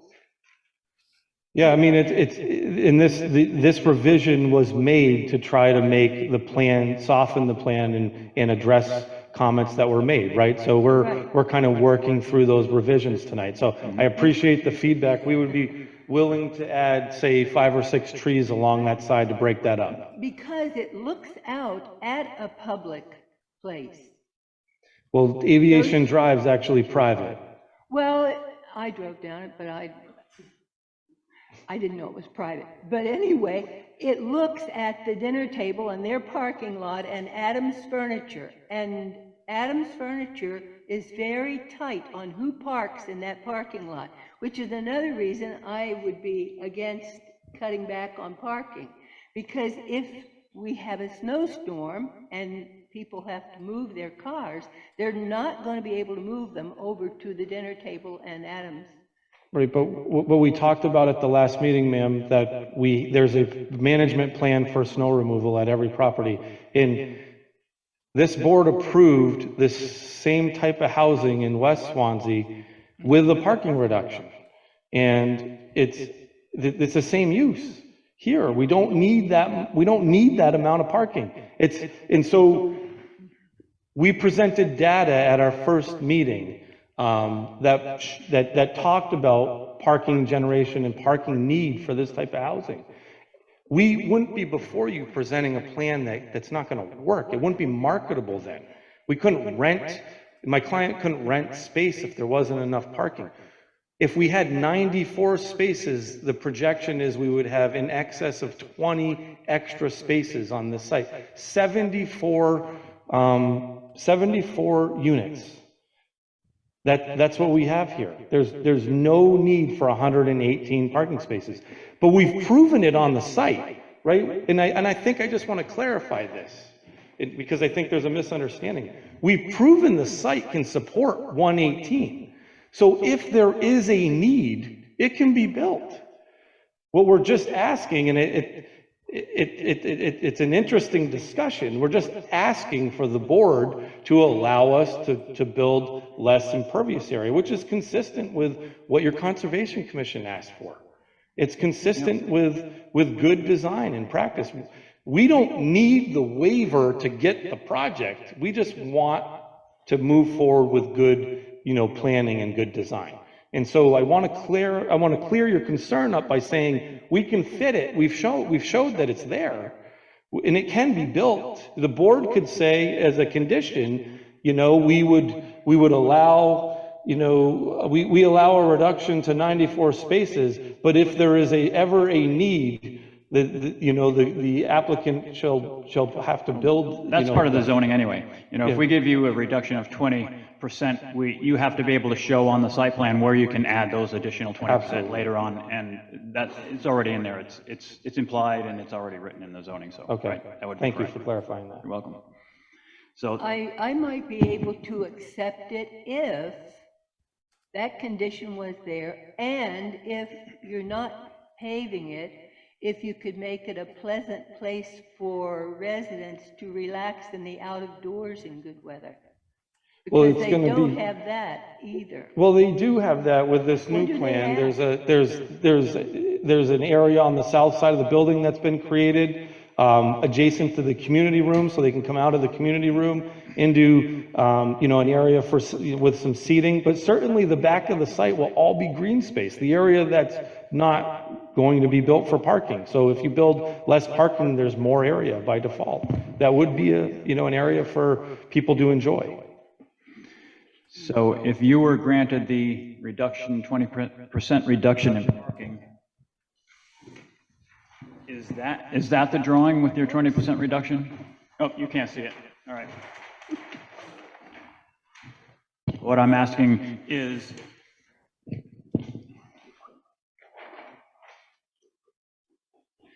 Correct. So that's the same one. This is the plan that we submitted that shows, that would be the 20% reduction. What I suggested earlier is that if the board, wanted us to provide, more green space area on the south side, we could not build these spaces and just build a few more off of that edge. That's what I was getting at as far as the question, because then that would give a green strip all the ways back to the Correct. back of the building there for recreation or whatever. Do you see what he's talking about, though? Taking these out. Okay, all right. So, are you done with your questions for Mr. Rannon? You don't? Okay. Any other board members? Has to do with the parking or any of that? So we're addressing the parking right now, actually, the reduction in parking. So we're deciding whether or not we'd grant them the 20% reduction in parking, which is allowed in our zoning. And in doing so, again, to repeat it, if we did give them the 20% reduction, they would have to show where the 20% would be made up if they had needed it in the future. So, back to that. Any questions? I mean, not questions, any comments on that? It would give more green space and less parking area. And other than that, probably would make it look a little bit better. I would, yes. I'm wondering if that space, according to our regulations, if that space needed to be reserved for parking. Mr. Chairman, we cannot hear the person speaking. I'll repeat. Oh, she's coming up to the microphone. Okay. You can come up.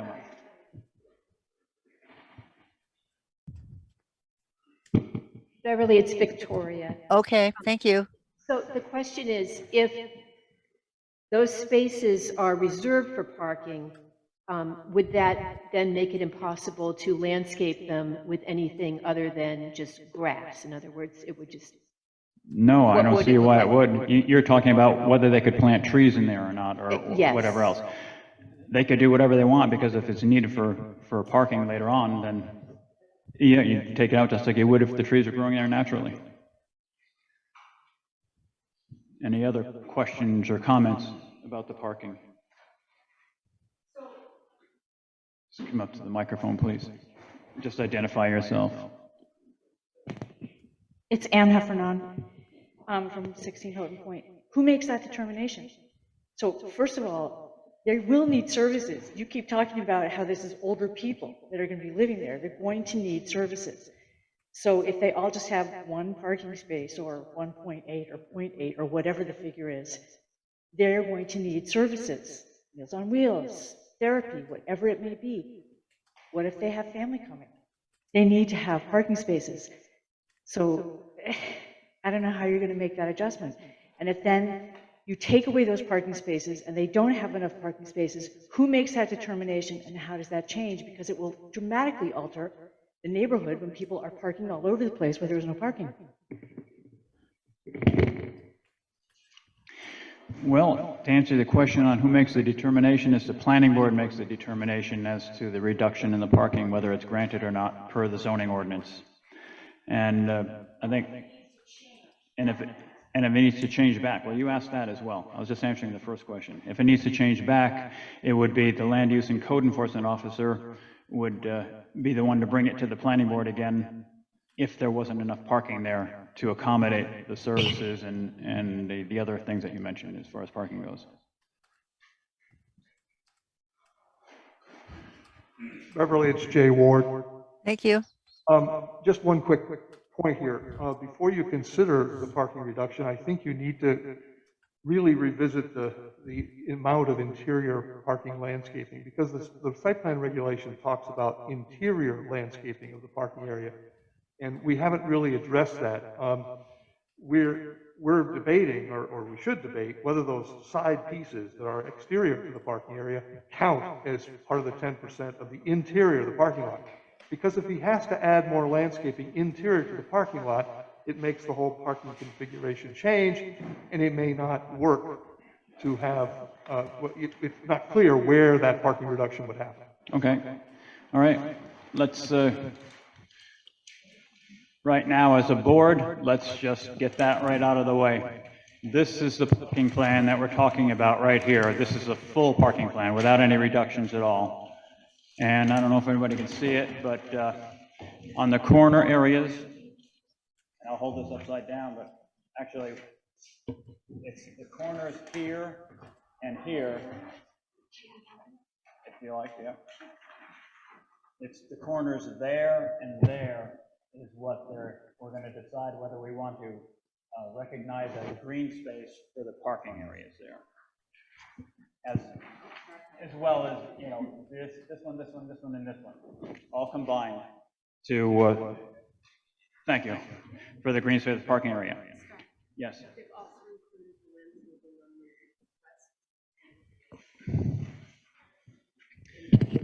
There's also the landscaping on the west end of the building, back here? Oh, back there, okay, on the building, yeah, okay, yeah. The landscaping right there up tight to the building. Right there is included in that part of the green spaces, borders the parking lot right there, just like that one and that one does. So what are we going to do? It's green space, it's part of the parking area there. No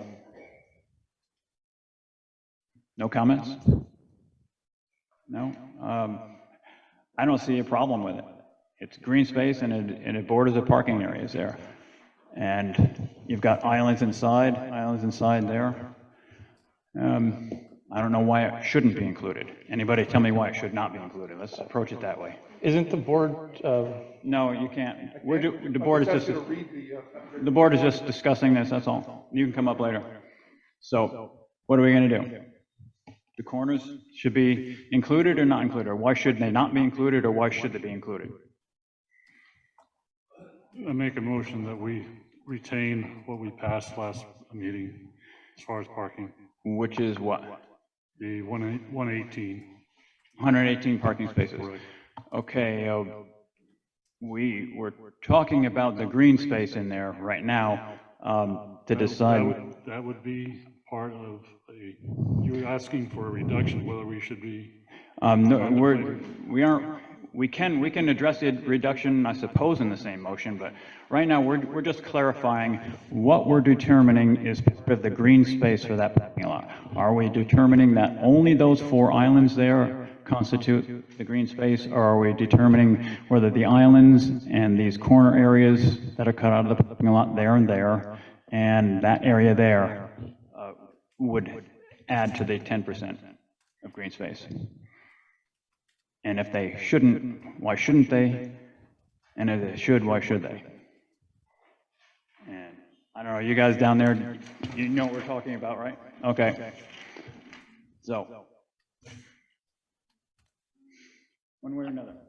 I feel that just the islands themselves are in the interior of the parking green space, and not the buffer around the buildings or Okay, so the buffer along the you feel edge. just the island should be part of the 10% and not the outer part of the parking lot in there? Yes, because Be those serve considered other 10%. purposes. Those serve the buffer for the building as well as the, well, maybe not Okay. setback, but yeah, but.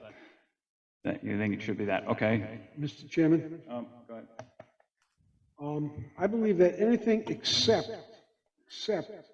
required side yards, required setbacks on the rear yard, count as interior parking because it's all building and parking lot. Again, I'm not quite clear on what you're saying there. Okay, we've got required side yard setbacks, correct? Required side yard setbacks, you just said, Okay. correct? Yeah, okay. Exclude that from landscaping. Required rear yard setbacks. Exclude that from landscaping.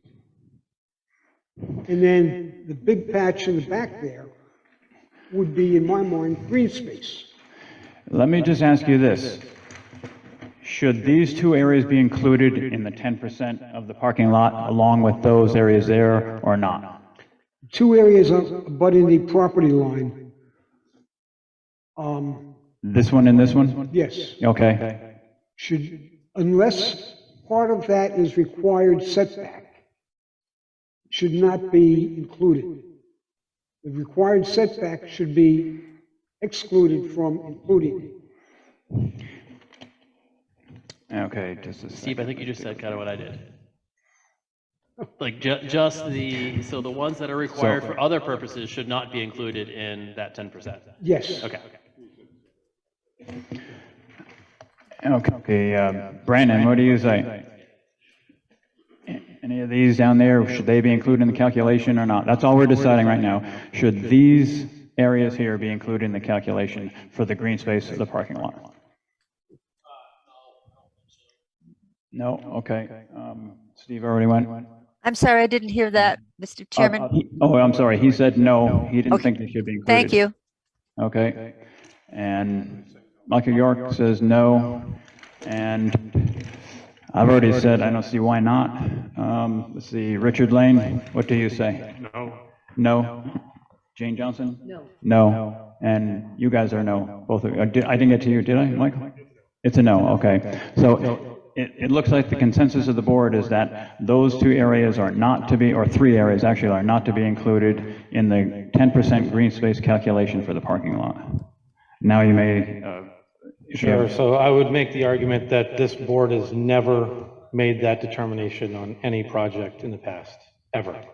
And so now we are being treated differently than every application that has been brought before this board that I've presented. And I say that, so let's just practically look at this rear parking lot. If you only count these island areas, that's about 1,500 square feet. We would need twice that much, okay? Because we need about we need actually 360, so we'd need a little bit more than twice that much. Where would you put it? It's not a practical application of landscaping. If you're trying to take away there's no setback to parking along the back area. So why wouldn't you count the landscaping adjacent to parking? Interior, normally these bump-ins on the outside are considered interior because they come in on the edges. That's the way that calculation has always been determined. Always. So I don't know where you would put that. I can't put it on the end because that's not calculated based on your interpretation. So now we got to look at, let's put more islands in. So we would need 5 more islands. That doesn't seem like a very good parking concept. And it's interior, so it's not screening anything. It's not contributing to traffic safety. It's actually creating targets for plowing and hitting, because the parking lot's not big enough to require, center islands. So we're going to end out with 5 more islands interior based on that interpretation, which is not consistent with how it's been interpreted in the past. So now we're stepping into an area where I would say this project is definitely being treated differently. Okay, thank you. And so I just want to clarify that, because I'm hoping. Those islands be just larger instead of more of them? But they meet your requirements, those islands, the 200 square feet, because that's a pretty standard end cap island. So these are, over the 200 square foot size. But yes, you could make them bigger, conceivably. We could make those islands a little bit bigger. We didn't prepare that plan that way because we haven't run into this yet. I haven't run into this in a parking calculation for landscaping in my experience over the last 22 years. So it's a little unusual. Okay, thank you. So you got something to ask Mr. Brandon, who is up there? Oh, it's on, okay. So he brings up some good points. He's correct in some of those points. In my opinion anyways, it would be a poor layout of the parking if we were to add, or they were to add in 5 more islands in there. It's going to be tough enough snow plowing, I think, with just those 4 in there. Put more in there. But really, that's what you're saying that they have to do, because you're saying that nothing around the sides counts. So every green space at 10% has to be inside of that parking lot. So, and that's what you're sticking to, I guess, right? So I guess that's what the planning board, the consensus is of the board, is that you have to find a way to get and let me see, it was the 3,360 square feet of green space inside of that parking lot. Okay, we would, assuming we go forward with that revision, we would likely make those islands bigger because it's the only thing that would conceivably make any sense. So we would ask the board include that as a condition of approval, hopefully. Okay, yes, sir.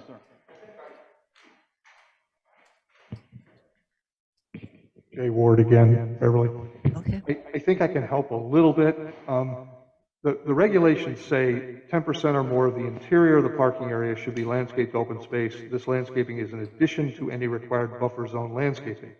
So you could argue that those 2 cutouts on the south side are not required buffer, and they could be included, I suppose. I didn't think so at first, but the more I think about it, they might be included there. It's the side buffer on the building that couldn't, and that might be a little less you had to add, Chad, to the landscape. And I appreciate you bringing that up, and if you don't mind me talking to that, Mr. Chairman. That's what you were saying before. That's what I was saying before, and in fact, the reason why that rear portion is allowed against the building typically is because it's not required, because it's not where the public takes, it's not along the public way. So we don't have a landscaping requirement technically along this side of the building, or that's what the interpretation has been in the past. So we've been allowed to count that area, similar to, the buffering requirement not being required there. So we've been allowed to count those areas. And so, we have to adjust with the board on some level, but this is just not what we've experienced in the past. Okay, thank you. Any comments from the board again on what was just brought up or reviewed?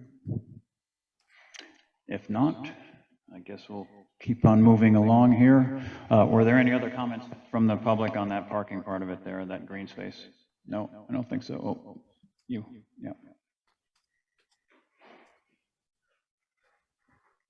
Hi, Jeanette Groom, 6 Pitcher Point. So this is not, my comment is not specifically on that green space, but it's about the parking. So if you just look at the, just do some simple math, if there's 63 one-bedrooms and they each have a car, that's 63. If there's 11 two-bedrooms, that's another 11 if they have one car, but more than likely, a two-bedroom apartment is going to have maybe 2 cars. So that's another 22, that's 85 spots. That's only, for the 94 spaces, only 9 additional spots. So I think the 118 is probably going to be more realistic, because even a one-bedroom apartment could have 2 cars. You know, you don't really know who's going to be moving in, so you have to have space for potential tenants. That was just my calculation. Okay, thank you. Mr. Franks. Mr. Chairman, thank you. Jack Franks for the record, Avanru Development Group. I think the one thing that everybody needs to take into consideration is 40 years of data. Okay, so we appreciate the comments about the parking, but 40 years of data from a state agency, and I don't think you can negate that or neglect it. The reason why we're here to ask for the parking reduction is because, again, we have 40 years of data, and I don't think that can be understated. This is a state housing agency that does this everywhere around the country, around the state, and their goal is to not overbuild.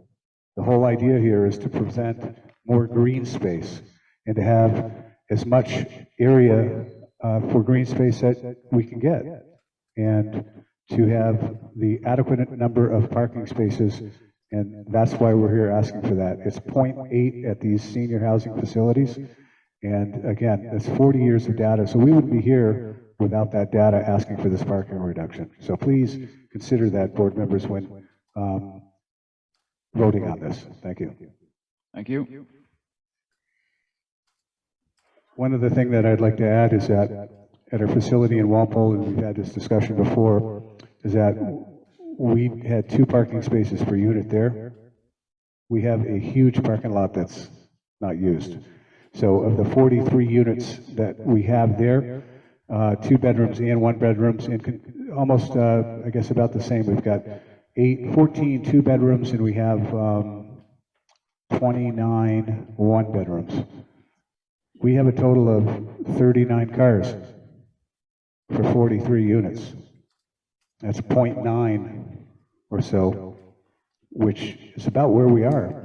So the data that the state has is accurate, folks, and we don't want to overbuild, and we don't want to have empty parking spaces for no use. It just doesn't make any sense. I've got at Abenaki Springs right now, I've got 90 parking spots, and we've got 39 cars. It's not a good use of funds, and it's not good building practice. So please consider that as a professional in this industry, as somebody who deals with this every day, I rely heavily on the data that the state provides, and I should hope that in your process here that you would consider that data as well. Thank you. All right, thank you, Mr. Franks. Any questions for Mr. Franks from the board members? Nope, I think so. So moving along here, we've settled the issue of the green space, I think. And now as far as the reduction in parking goes, they're still asking for that 20% reduction is what we're discussing right now. And does anyone have any comments on that? Do you want to table it and think about it? Do you want to go count cars down at the, what is it, the Page elderly home down there that they built on Route 12? What do you want to do as far as the parking reduction goes? Think about it, vote on it. What'll it be? You don't know. We can think about it then. We can still address it later on. So let's move along to just the general. Do you have something else on the parking, Mr. Brandon? I'm just coming up anticipating questions, but I will say that we are going to need a determination on that this evening. Okay. So as far as the layout, the new layout of the building they brought, does anybody anybody see anything worse about it, or wrong about it, or good about it? What's the consensus of that? Yes, Ms. Johnson. I would like to say that I think the new layout is much more appealing to the eye than what you had before. And I appreciate your being able to pull it together to that extent in that length of time. Okay, thank you. Mr. Day, what do you think about the new design? Yeah, so I agree with Ms. Johnson that the aesthetic design is definitely better. I also agree with what Steve Malone said about the amount of green space on this property itself is rather limited. In the entire property, almost the entire bit is either building or a parking lot. Okay, thank you. Mr. Vertigo? I think overall, yeah, the changes are good. It does look much better. I still go back to Victoria's concern. I still want clarification on the definition of public access in order so we can make a decision on the 10-foot buffer around the building. It's got to be somewhere in the regulations, and if not, then we got to figure it out. So. Okay, yeah, pretty much we're the ones that clarify that. There are regulations. And we've heard from Ms. Johnson. Mr. Lane?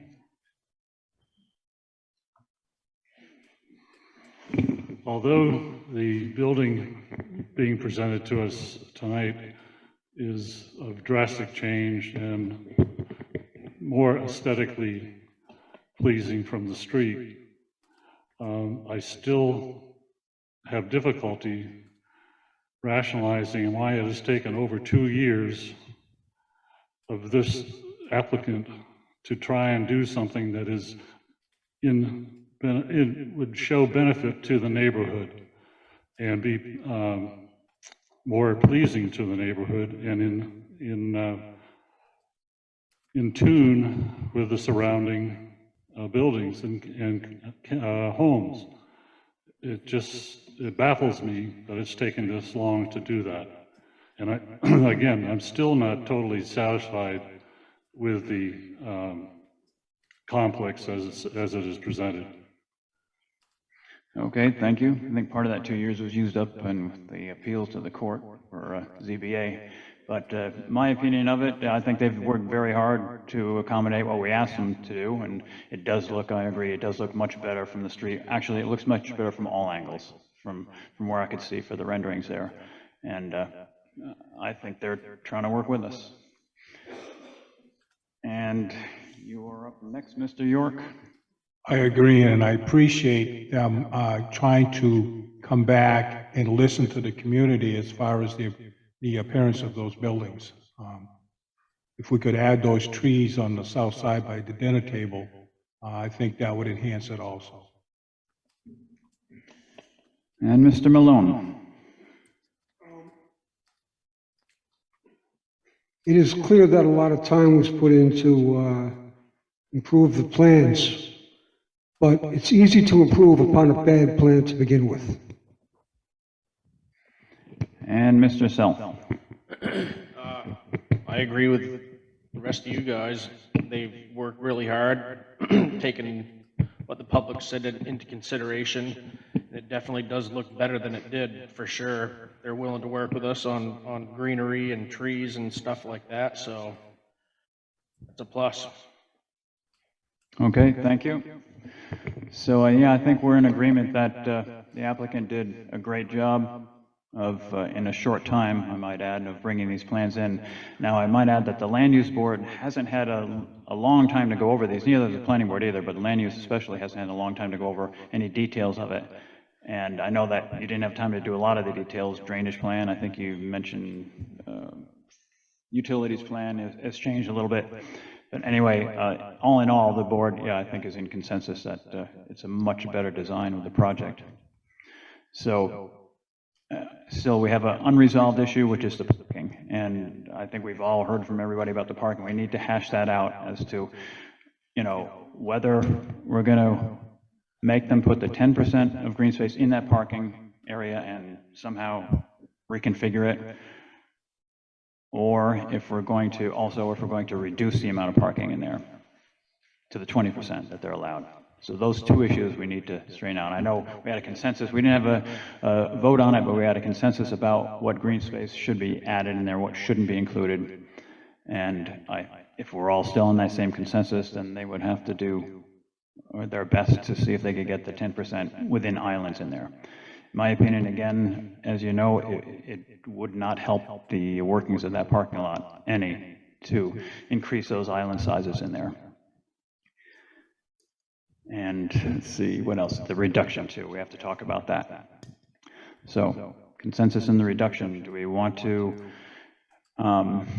grant them a reduction? And again, with the reduction, they would still have to show where the extra parking spaces would go if they were needed later on, or no reduction at all. So I think we've talked about it, had a consensus. Anything new to say about it from the board members here about the parking? If not, we need to have a motion one way or another whether we're going to grant them that reduction or not.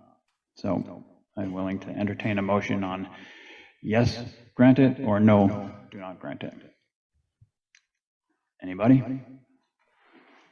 I make a motion that we maintain the 118.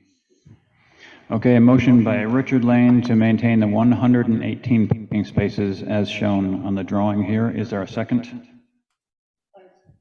Seconded by Jane Johnson. Is there any further discussion? Then all those in favor indicate by saying aye. And all those opposed, and I'm opposed to that one.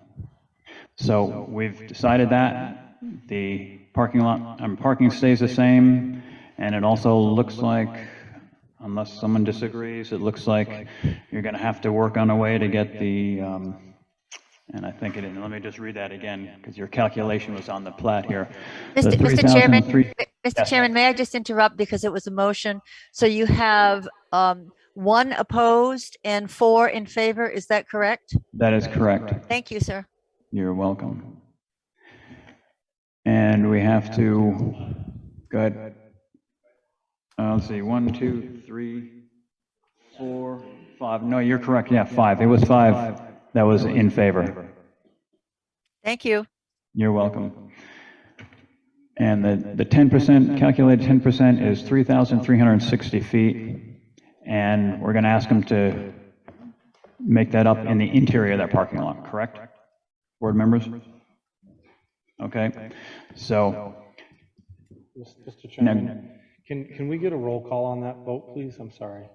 Roll call on the vote for the parking reduction, correct? If you don't mind, yeah. Okay, a roll call for the vote. I can just name them off if that was okay with you. Okay. Mr. Day was a yes. Ms. Johnson was a yes. Mr. Lane was a yes. Mr. Scott Self was a no. Mr. York was a yes. And Mr. Brandon Self was a yes. Okay, thank you. You're welcome. So, no, getting back to the green space and that type of it, we can conditionally approve these plans tonight with that being one of the conditions about them bringing back for a green space. If that were a condition amongst other conditions, anyways, that one, they would have to have a compliance hearing. They'd have to come back before the board at some point when they get that done, so the planning board can see that as what they wanted and give final approval then. That would not be administrative. Another condition that was mentioned were trees on the south side. And that meaning the south side was to the rear of the building where that 2-story building was. We spoke about trees between, in that green area, between that building and the businesses on the other side of it. And we also spoke about trees along Route 32 in that buffer that is between the residential zone and this project here, adding more trees in there. Mr. Chairman? Yes. Before we start talking about all these things, like a bunch of different other possible conditions, can we, possibly finish up? Like we had talked about the interior landscaping for the parking. We never had a motion or we kind of verbally agreed upon it, but we did not like fully define it, I guess. And then But before, and also before we start going over, I think there might also be additional members of the public that would like to still speak before we start talking about all the other things. Okay, well, public hearing is still open, so Yep. we haven't closed it Okay. yet. So what you're asking is that the planning board decide for them about the green space interior there? Yes, and I think I might and have that I think I might have an idea or compromise that might be, make better sense. let's hear it, let's hear it. So when we talked about what would count as, correct me if I'm wrong on this, the interior landscaping, and so we excluded, as a consensus, not as a motion, a lot of the things that could be included as other landscaping needs. If there were some other landscaping, and I guess it wouldn't be interior with the parking spaces, but in addition, like, again, if there's additional green space that's near the parking area that could count as the 10%, I think. You know, and actually, why wouldn't that be these then, right here? They are they're right there, those corner pieces that I mean, pretty much by consensus excluded. Those are near the parking area. Where the snow storage No, space is nope, on this plat? this is right, let me stand up. It's right there and right there. The parking lot normally would come, say, square, like so. They've taken that, cut that corner out of there. And technically, in my opinion, that's the interior of the parking lot. It would have been the interior. But anyways, we excluded that green space there and that green space there. And again, that's there we're talking about, and there is what we're discussing. Let him finish. You want to clarify something? Okay, so I would. And that was the question I raised in my statement.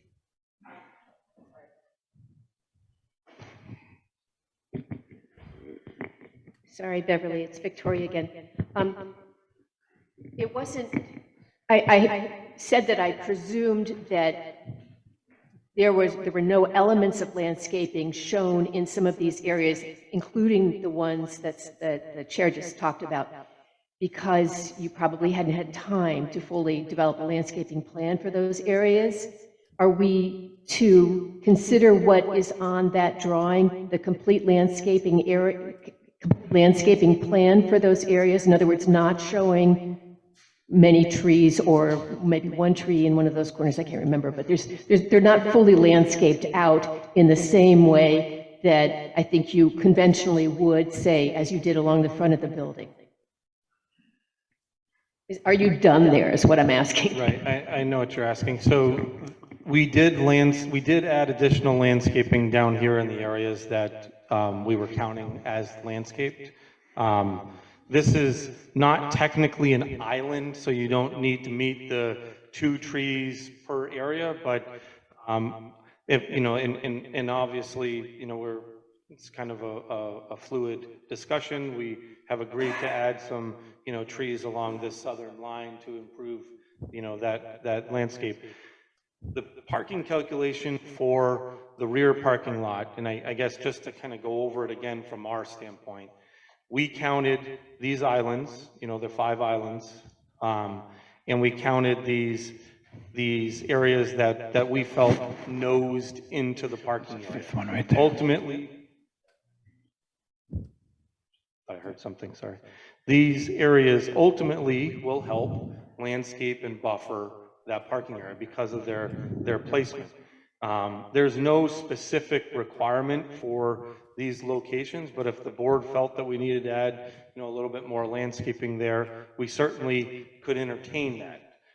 But we feel like these areas should be added to the green space or the landscape requirements for the parking. That's what we included in our calculation. We also counted this area here because we don't believe that area is required in any of your other, required to be landscaped in any other area. And it's immediately adjacent to the parking lot. In fact, as was stated by, you know, some of the public testimony, the parking lot generally the landscaped areas are curbed or adjacent to a walkway. This is a sidewalk here along this section, and so we're landscaping against the building there. It's really integral and part of the parking lot. Everybody that parks is going to walk on that to get to the building. So it is a landscaping component in that parking lot, in our opinion. So we squared this whole area off and counted, those zones. And if you count those, we meet the parking, or we meet the landscaping requirement. If you don't count an aspect of that, we just need to modify the landscaping plan, in some way to meet what the board interprets.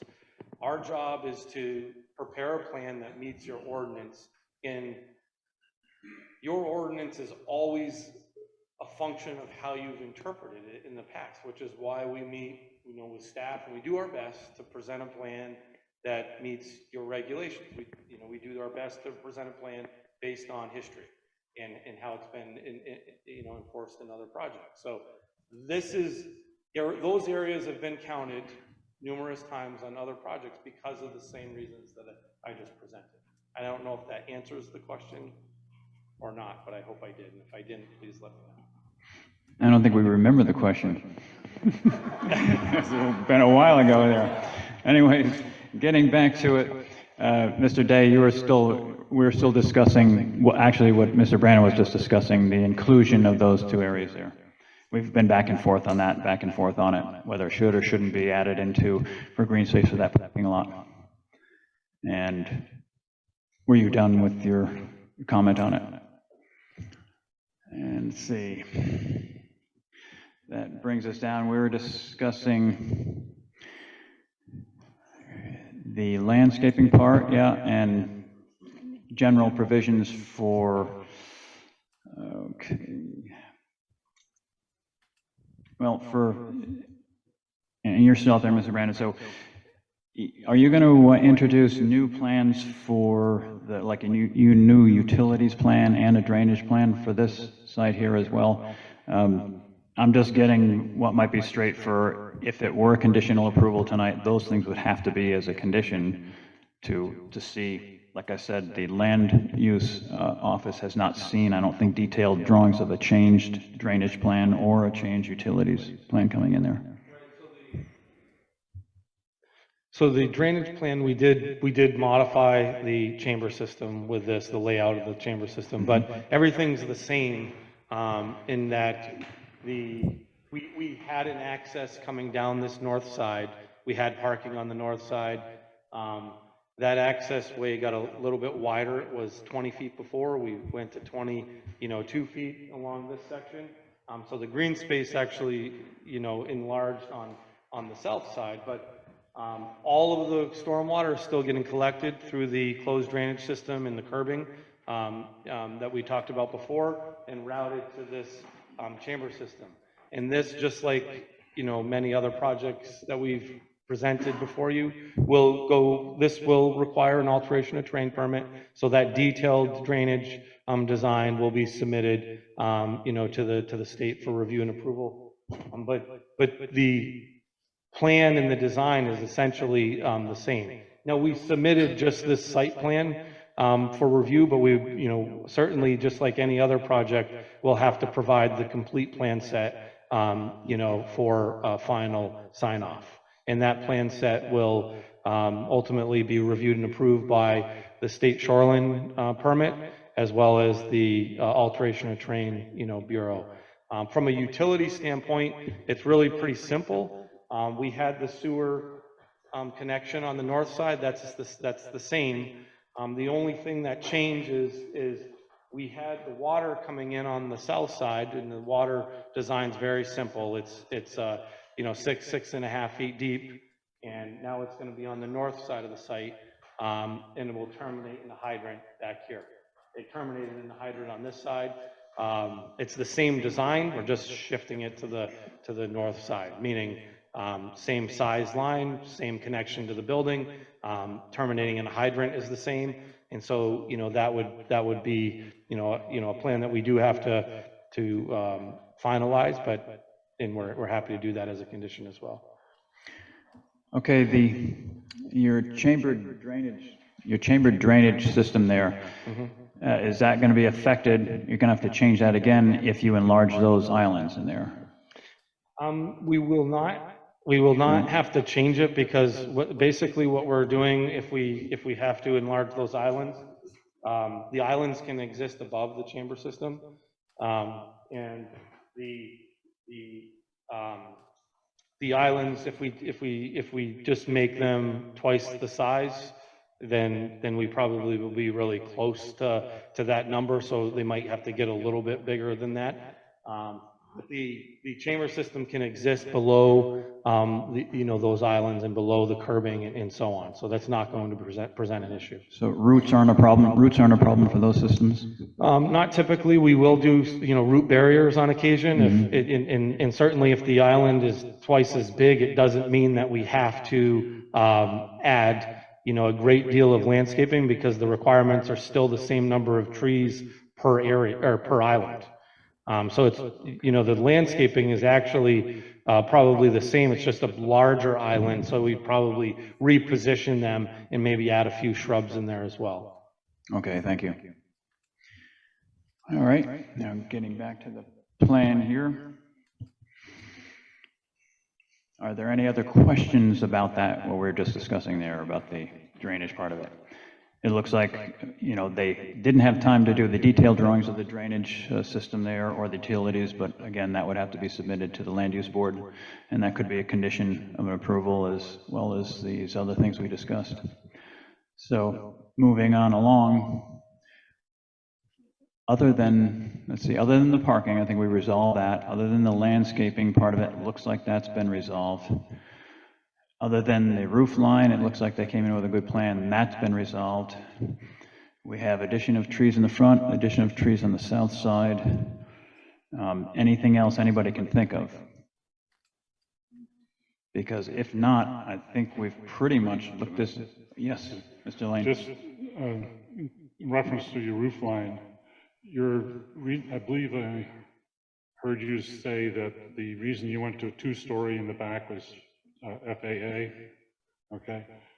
Did they also require the fact that you're going to have to put red marking lights on the top of your center portion of the building?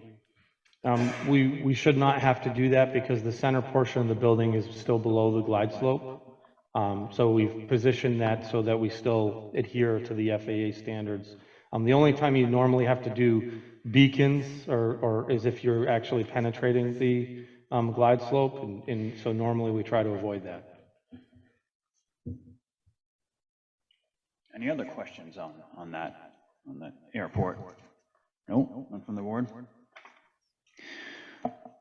Do we still want to talk about the buffer that was brought up before around the building? I don't think that was discussed. And which buffer is that around the building? The one in the back in the parking lot there? The 10-foot buffer that we had spoken about that went around the building, and our discussion on what is considered public access. Yeah, we can discuss that. So What would you like? When we're talking, well, if we haven't, the town of Swanzey hasn't defined it, so then we need to figure out what the definition is or where it is from Swanzey, since we're being told that we can't interpret regulations the way we are. We aren't being told that. The site review regulations are the board's own regulations, and we can interpret those, but we cannot interpret or waive any of the zoning ordinances. So then public access, now I'm just, an old grunt, so what do I know? But public access from Law Insider tells me that means access where community-based, non-commercial organization groups or individual members of the general public are able to access a spot. So it's not talking about stores. So yeah, I want to know what we're considering that.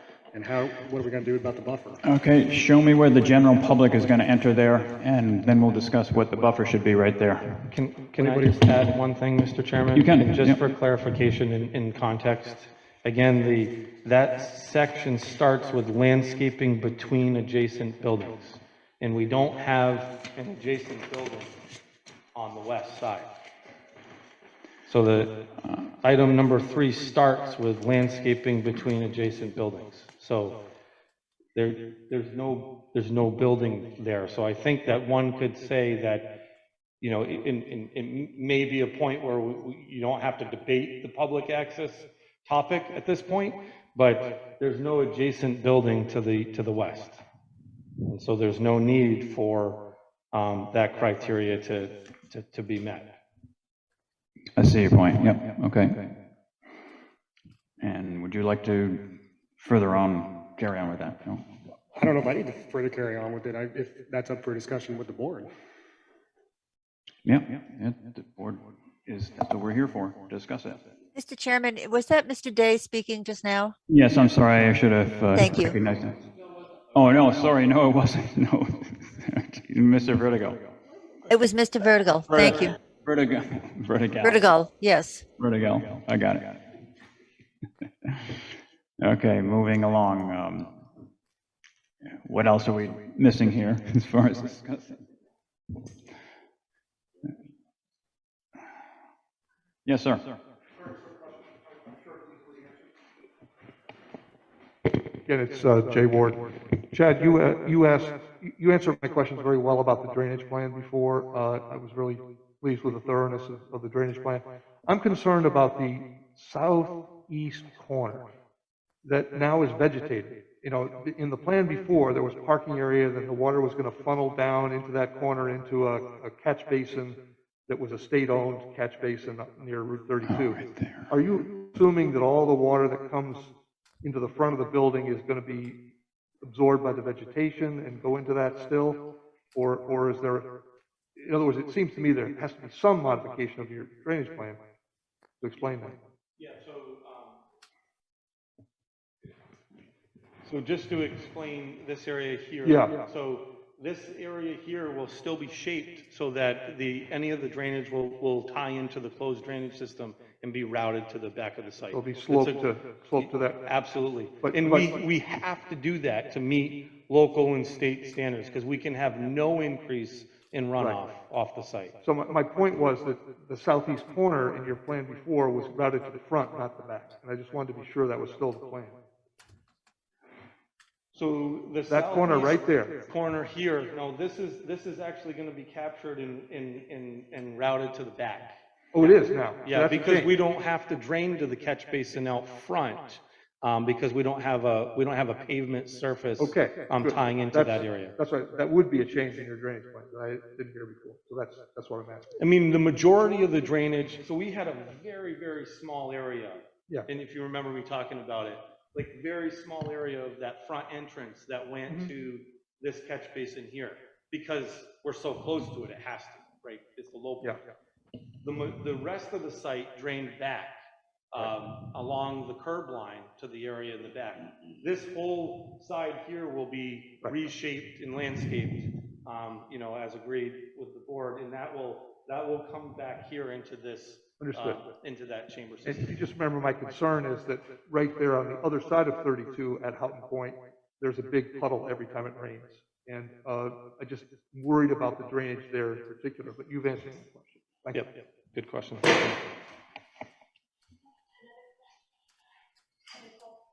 Yes. Beverly, it's Victoria again. I think I'm seeing, and I don't think I heard you address this tonight, that you are calling for a modular block retaining wall on both the northerly and southerly sections of the rear parking area. Could you explain that? Sure. So this area here and this area here, there will be it's basically a 2 to 3 foot modular block that is constructed along that edge to allow for the parking area and really to accept the drainage. We're cutting in a little bit on the high side, and we're a little bit high on the south side.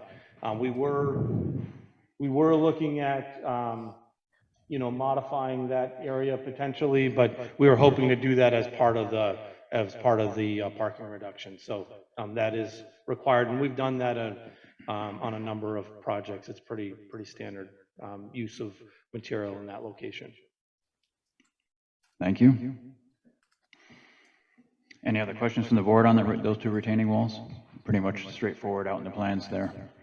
And I believe it's because of you having the parking in the roadway on the other side, parking on this side to retain that, so you can it'll stabilize it. Okay.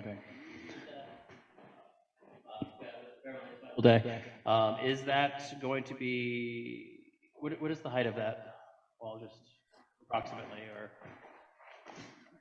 I'm just thinking of, You mean the height of the wall, or? yeah, of that. Of where I think it's at 2 to 3 feet. Yeah, it's 1.5 feet on the south side and 3 feet on the north side. Great, thank you. Okay, and any other questions about that wall? I guess not, not seeing any, so as far as I can see, we're getting close to closing the public hearing unless there's other questions. I know, I'll get to the public part of it here. But, you know, before we close the public hearing, the public has a chance to speak here one more time. So anybody in consensus with that? Anybody have an objection to if we close the public hearing tonight? No? Let me hear from you, miss.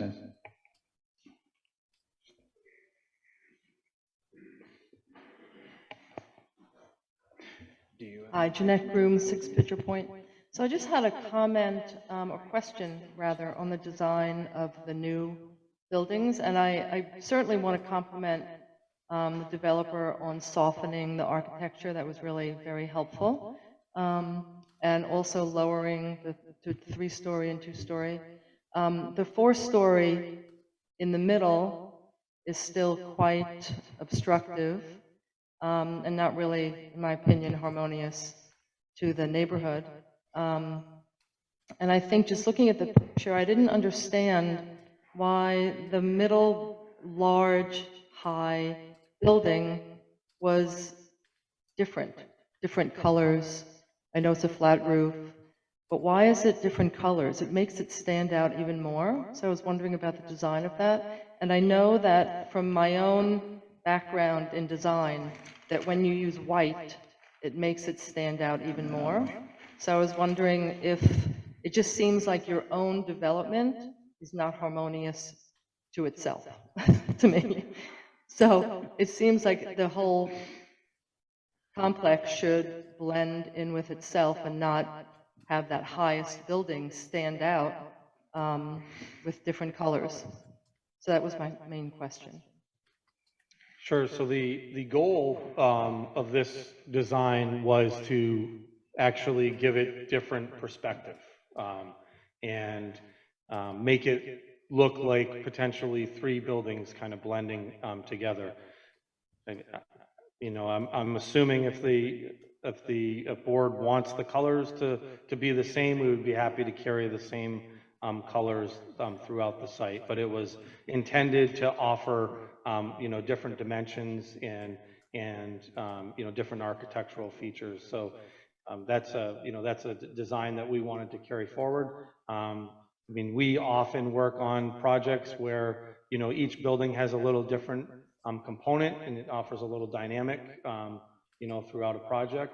And, you know, that was the goal and that was the intent. And, you know, we're certainly open to, you know, if the board wants us to use the same, you know, color scheme throughout, I'm sure we would not be opposed to that. And correct me if I'm wrong, Mr. Franks, and he indicated that he's not opposed to that. So if you wanted us to carry the same color scheme on the front and back building to the middle one, we would be happy to do so. Okay, thank you. You had something, Ms. Johnson? Yes, I agree with what she said. I hadn't really seen enough of it to notice, but if you want something to disappear, you make it darker. And if I wanted that to disappear, if I wanted to be less obvious, I would make it the same color as the bottom 3 window levels. And then that top wouldn't show as much as you approach the building. Okay? Okay. You understand? I mean, everybody has an opinion, so we're I'd like to say something else that's been wearing on my mind too. A couple of times you have said we are being treated differently. I think that you have been treated differently. It's taken a long time, but this is quite a different project. And the size of this project, on the size of the lot that it's situated on, and in the area that it is situated, it's so different from anything else around there. And I think that's why it seems that you've been treated differently. I think you've done a fantastic job, Chad. I don't fault you at all. I wouldn't want your job. And hurrah for you. But I would make the top of that building darker. Thank you. Anybody else? Now, we're getting ready to close the public hearing, and that means that we'll no longer take public testimony after we do that, and you can listen to the board deliberate over what we're going to do. So now's your chance for your commentary. This is Jay Ward, Beverly. I have some closing remarks that have to be modified just a little bit because the developer came back with a changed project, which is really nice to do so. I want to applaud them for listening to us and trying to appease what our concerns were. But there were a few things said at the last meeting that I need to address, and I need to sort of sum up where those of us in the community stand at this point. Last meeting, and again at the beginning of this meeting, the developer argued that harmony factors cannot include non-conforming uses. They should not be used to determine harmonious design. That's the quote that I'm quoting from the minutes of the last meeting. Now, it's hard to believe that this development can be approved without considering what's nearby in the neighborhood, non-conforming or not. This argument implies that the dwellings on non-conforming lots do not legally exist, are somehow not affected by the proposed development, and that their residents are excluded from being interested parties. This is an attempt to justify ignoring the fact that the proposed building is so obviously different in size and appearance to the neighboring structures. Moreover, the structures on the non-conforming lots were not non-conforming uses when they were originally built. The proposed development does not conform to the current zoning laws now, before construction has even begun. As soon as the building is constructed, assuming the planning board gives approval, it also will be a non-conforming use. It will be another non-conforming use amidst others. It seems more than reasonable to allow a determination of harmonious design to include the entire neighborhood surrounding this non-conforming project. I'm going to skip this part. So, for a good many of us, it's been a 2-year journey, and we've learned a few things. We learned from the court, along with the zoning board, that our comments about the size, appearance, and incompatibility of the proposed building were not applicable to the question of whether the proposed use of the site as a multifamily dwelling was injurious, obnoxious, or offensive. Our comments about the size, appearance, and compatibility of the proposed site plan could not be considered by the zoning board, but we were told that they would be more appropriately aired in front of the planning board, and for this reason we brought them to you.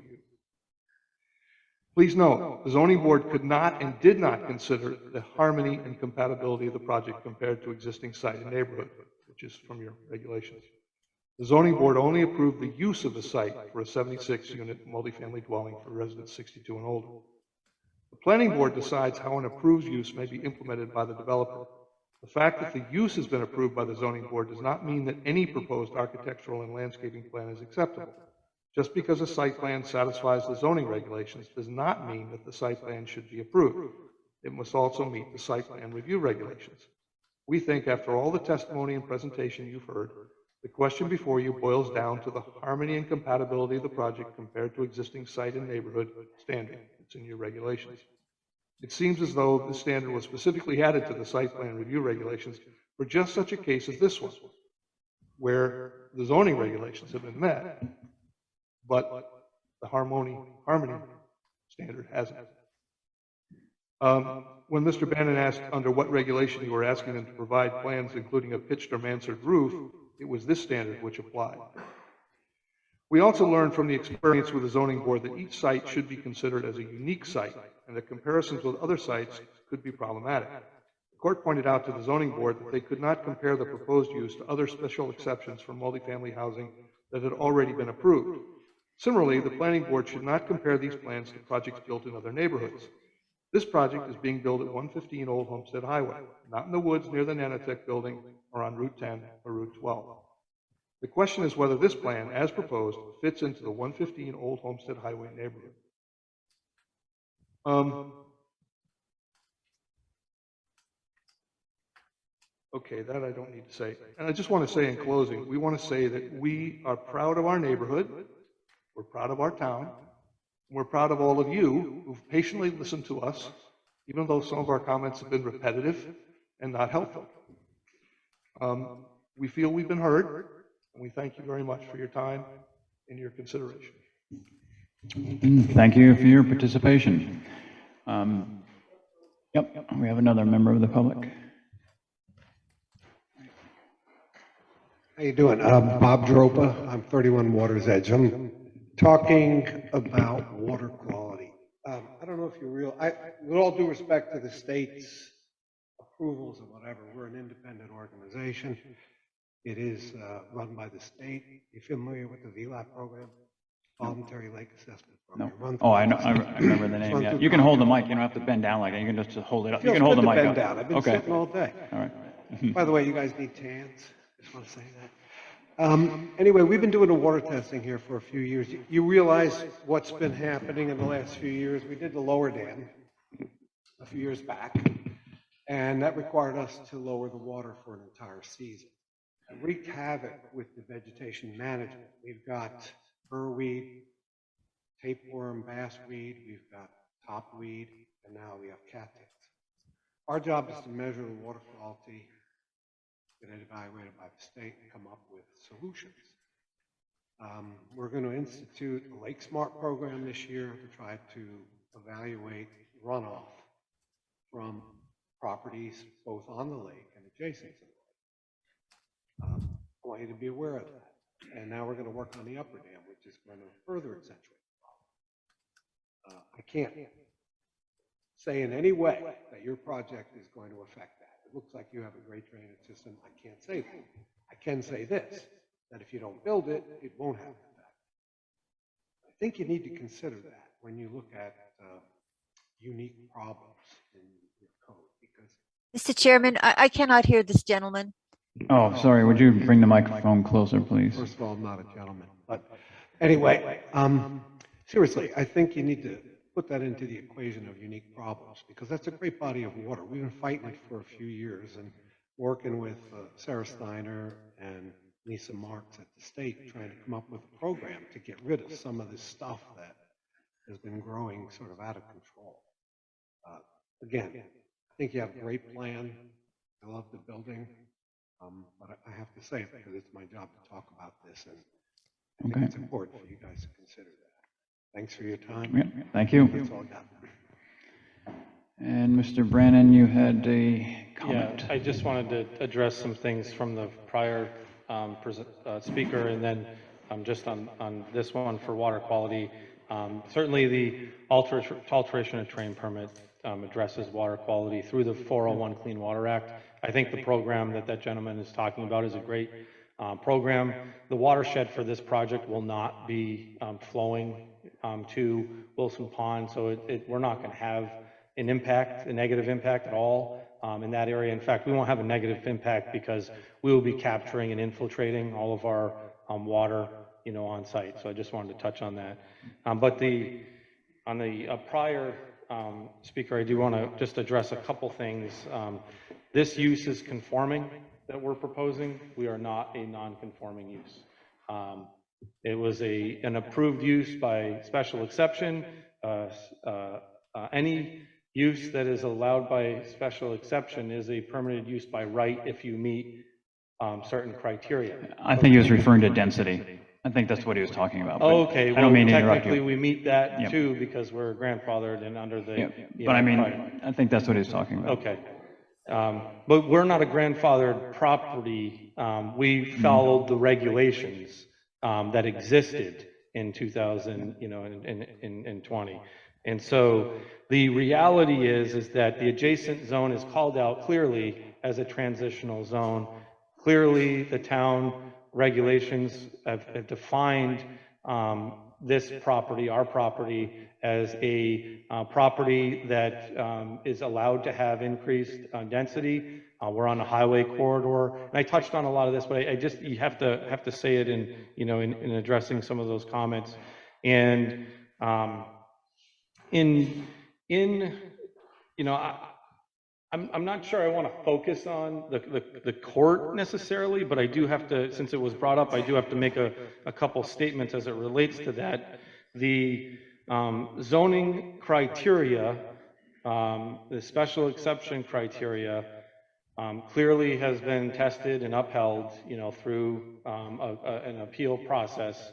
That criteria, the first item of that criteria does touch on some harmony elements.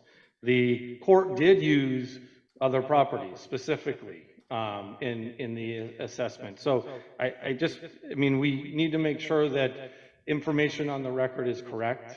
And so I wanted to just touch on that. Do you know, sorry, do you know where those properties were off the top of your head, or no? It's okay if you don't. And you're talking about the variance, is that correct? Well, if you said the court used other properties as a comparison, what do you? But the variance has been decided on. Okay, just, okay. Yeah, I'm just clarifying a point where, you know, it was stated that other properties were not used, and in fact, they were in the assessment and ultimately the ruling from the court. And you know, I wasn't part of, I mean, to be completely honest, I wasn't part of the zoning process. And so I've spent the better part of the last 4 or 5 months trying to have a really strong and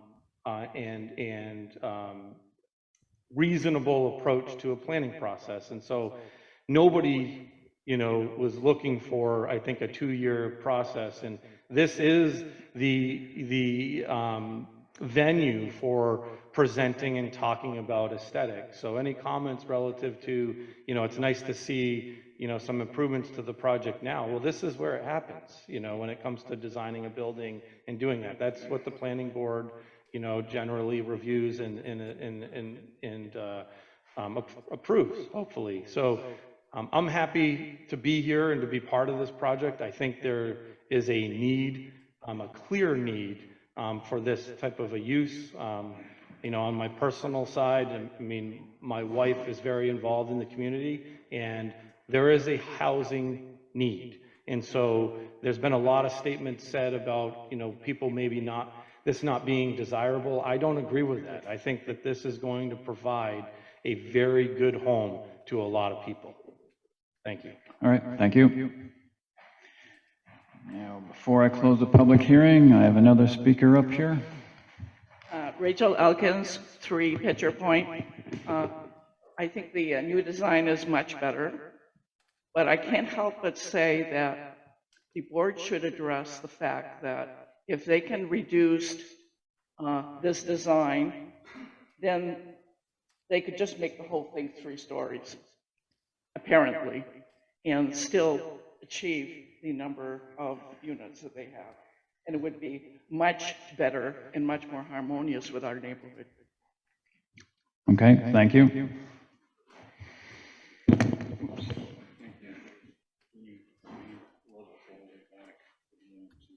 If we're going to discuss it, you need to have their mic on so Beverly can hear us discussing. To answer the statement, I think Mr. Bannon may have addressed this already, that if you were to continue a 3-story building all the way to the back, you'd be in violation of a FAA regulation for the glide path. That's why they have a 2-story in the back, unfortunately. The building was closer to the road at that point. Yeah, the building was more compact and did not extend that far back into the property when it was all 4 stories. So, and honestly, we're at you know the break point in density to make this, you know, this project viable. It's a 62 and older development. You have to have density for that type of a project. So, you know, we've done the best that we can to hear all the comments and to make changes. And I think you know, that we've talked about that a lot tonight. So thank you. Mm-hmm. Thank you.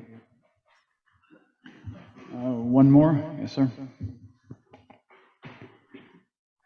So I just want to thank the board for listening to us, as I stated earlier, and your patience. I do want to just say inharmonious to the community would be this proposed facility. It would be a blatant eyesore, a harsh, jarring-looking building towering over everything around it, an out-of-place and ill-matched structure in contradiction to the structures around it.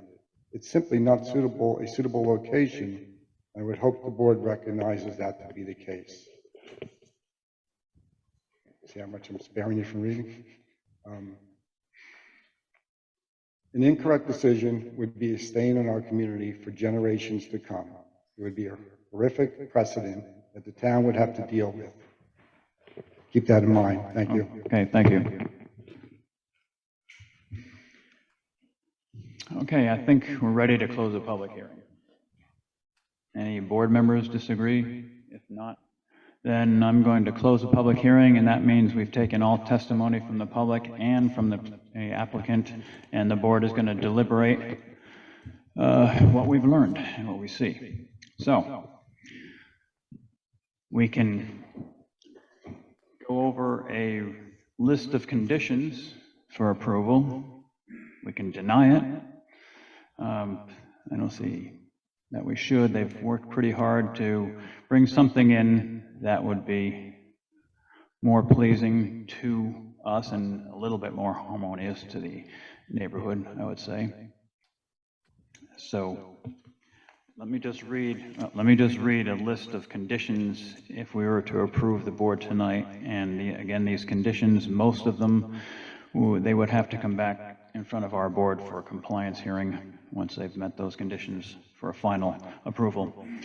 So we've discussed trees along Route 32, that's in the front of the building.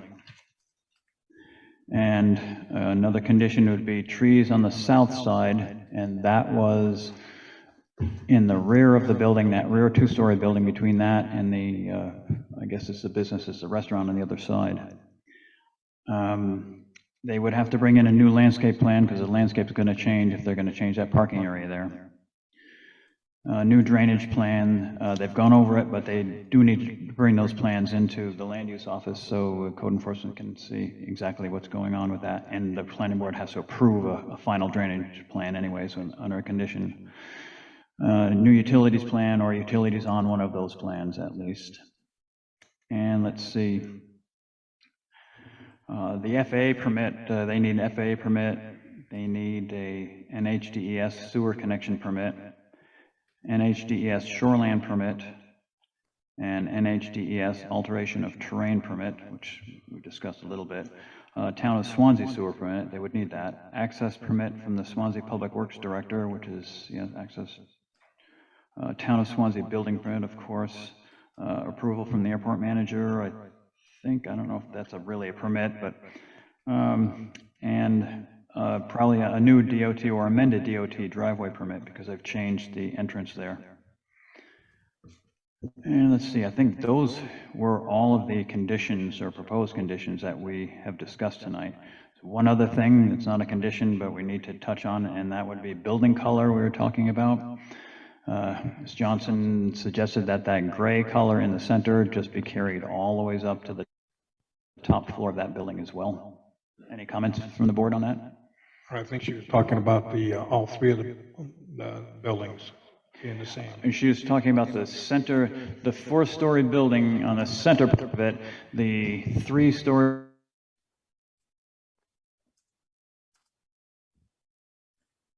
So what she suggested is that just be the gray all the way up to the top, correct? Yes.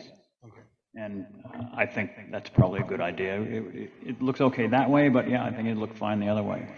And I think the rest of the color combinations and of course the addition of the roofs, pitch roofs, and the 3-story in front, 2-story in back, good changes there. So I think we're in consensus. We don't need a motion or anything on that. That does not need to be a condition, I don't think, unless you want to put it as a condition. Yeah, I guess it should be a condition. I'm sorry, Mr. Chairman, which one is that last condition? I'm sorry, that last condition would be that the center 4-story building be gray from the bottom floor all the way up to the top. Thank you. You're welcome. Anybody else have any conditions that we may have missed or been discussing tonight? And And if not, then a motion to approve with those conditions would be in order. And just let me read those conditions again before we actually have a motion. The conditions are to add trees along Route 32, that's the front of the building, and trees along the south side. And again, to clarify, the trees along Route 32, they would have to come up to the number required there, because I think they're below the number required of trees on the front, so it would have to come up to the number of trees required, okay? Trees along the south side, we didn't come up with a number. It was just landscaping in front of that two-story building just to break them from the business on the other side. A new landscaping plan, because that has changed. New drainage plan, because that has changed. New utilities plan, because that has changed. And for the permits, they would need alteration of terrain permit, FAA permit, NHDES sewer connection permit, NHDES shoreland permit, NHDES alteration of terrain permit, Town of Swanzey sewer permit, access permit from the Swanzey Public Works Director, Town of Swanzey building permit, and approval from airport manager, and a modified DOT driveway permit. So of all those conditions, they would have to come back here for a compliance hearing for the trees along Route 32, the trees on the south side, the new landscape plan, new drainage plan, new utilities plan, and that would be it. The rest are permits, which that's a conditional part of it, which are met when they get the permit. So just to make that clear, what they'd be back for a compliance hearing for those pieces, let me see, 1, 2, 3, 4, 5 items there. No, yeah, 5, got them, okay. Now, there's one other thing that I'd like to see done, and it was brought up earlier, is this project, if permitted, let me rephrase that. This project would have a negative effect on the neighborhood.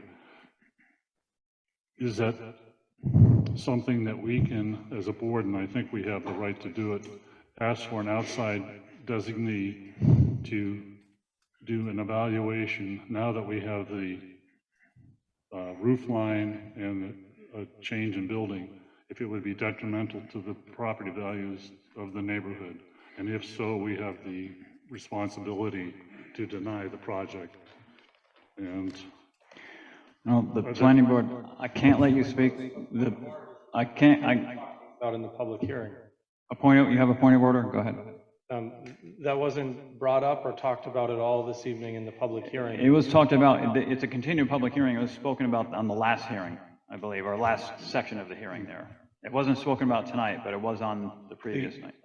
The problem with the study that Mr. Lane is referring to I can't discuss that. We've been through that. It's been addressed in court. Let us, we just have to deliberate this out. Point of order is finished. So you're talking about an assessment as to whether that diminishes property values in that area there. That's what you're talking about, and whether the planning board has the authority to do so. The planning board does have the authority to do so, but pretty much the time for that would be before we close a public hearing, because that would be, discussion for a public hearing and what the results of that were. And it does, excuse me, but it does not state that in section 5, page 2. No, I'm not saying it states it. It's not against the law that it gets done, but we'd have to have another kind of a hearing, some kind of a hearing open up to discuss the findings of another report for this particular project, or any project that we did that. Any other new information coming in after the public hearing is closed, we'd have to have another public hearing, another meeting. I don't know about we'd have to reopen the public hearing if we did that, which we normally do not do. If that were to be carried out, if the evaluation were to be carried out and found that it would not diminish the values, then it's a moot point. Mm-hmm. But if it is found that it will, then we have responsibility to deny the project. But I'm not so sure that the planning board can deny a project because of that. A planning board can send the applicant back to the drawing board to make it more pleasing so that it would not diminish property values, but I'm not so certain that that would be grounds to deny the project just because of that. You know, and we got to figure, we got to figure where you would draw the line. You know, would it diminish one property, 10 property, 50 properties? You have to decide that too as to what you're trying to do here. We're trying to make it so that it is harmonious with the neighborhood, and the planning board had them come back with new drawings that would make it harmonious or more harmonious to the neighborhood. And that, in my opinion anyways, you know, the rest of the board can just jump right in and say where I'm wrong or where I'm right, but that, in my opinion, is that it's up to the planning board to have the developer make the project so it is compatible, not just to flatly deny a project just because it's going to diminish the property values. You see, I don't think it's flatly grounds for a denial. But your question is, can we do that? Can we ask, or can we have an assessment, I guess, of the property values around there, whether they're going to go up or down?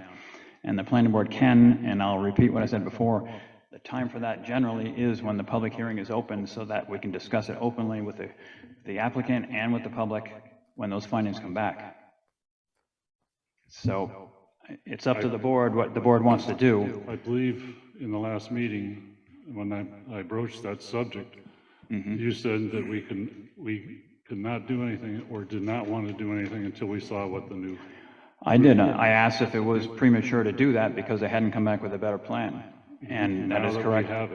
But I'm saying, and I can't think of everything, I did not think to bring it up at this meeting here. And before I close the public hearing, you know, I warn everybody, we're closing the public hearing. Is there anything else we got to discuss? We got to talk about here?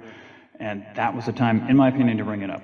The rest of the board members can weigh in on what you think about it. Okay.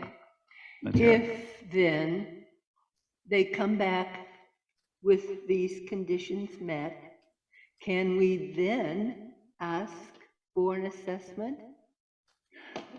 We can ask for it, but it won't be part of the site plan. If they come back with the conditions met, those are the conditions that the planning board set forth for them to achieve in order for final approval. We can't go adding things to those conditions. Okay, then you're saying that if they come back with all of the conditions met and all their permits in place, that there will be no more public input? There's no more public input now because we've closed the public hearing. That's what I'm asking. So you don't feel, and I haven't read it, Richard apparently has, but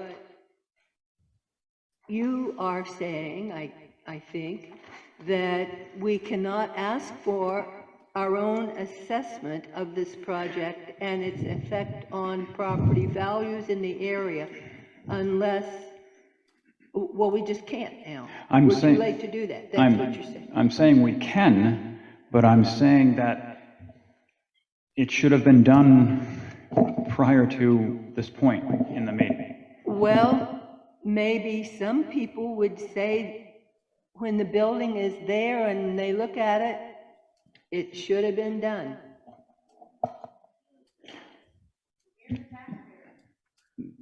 And I'm sure, you know, that can be said of anything. Some people are going to say no matter what, that this is bad, and some people are going to say, oh, you know, that's not so bad. So it's, again, it's opinion, but I'm just looking from the perspective of running the meeting and the procedures of the planning board and the information that we require and the information that we use and discuss. And I'm just saying that if the planning board were going to do that, it should have been done prior to the public hearing being closed so we could discuss the findings of that if we decided to do it. Now, we did hear back from our attorney about that matter. I don't know if you all read the letter from the attorney there about it. And they said that it would most likely, if it were a court matter, the courts would most likely rule on the applicant's side because that assessment part of it was thoroughly vetted at the zoning board of adjustment meetings with that lengthy report that they had there. that was his opinion. Again, it's an opinion, it's not a decision, but that's what he had said. So does anyone else want to weigh in on that? Anybody have an opinion on that? Michael York, do you have an opinion on that?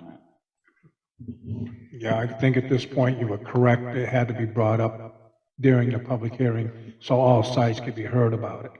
It's just too late now with the public hearing being closed. You'd have to reopen the public hearing.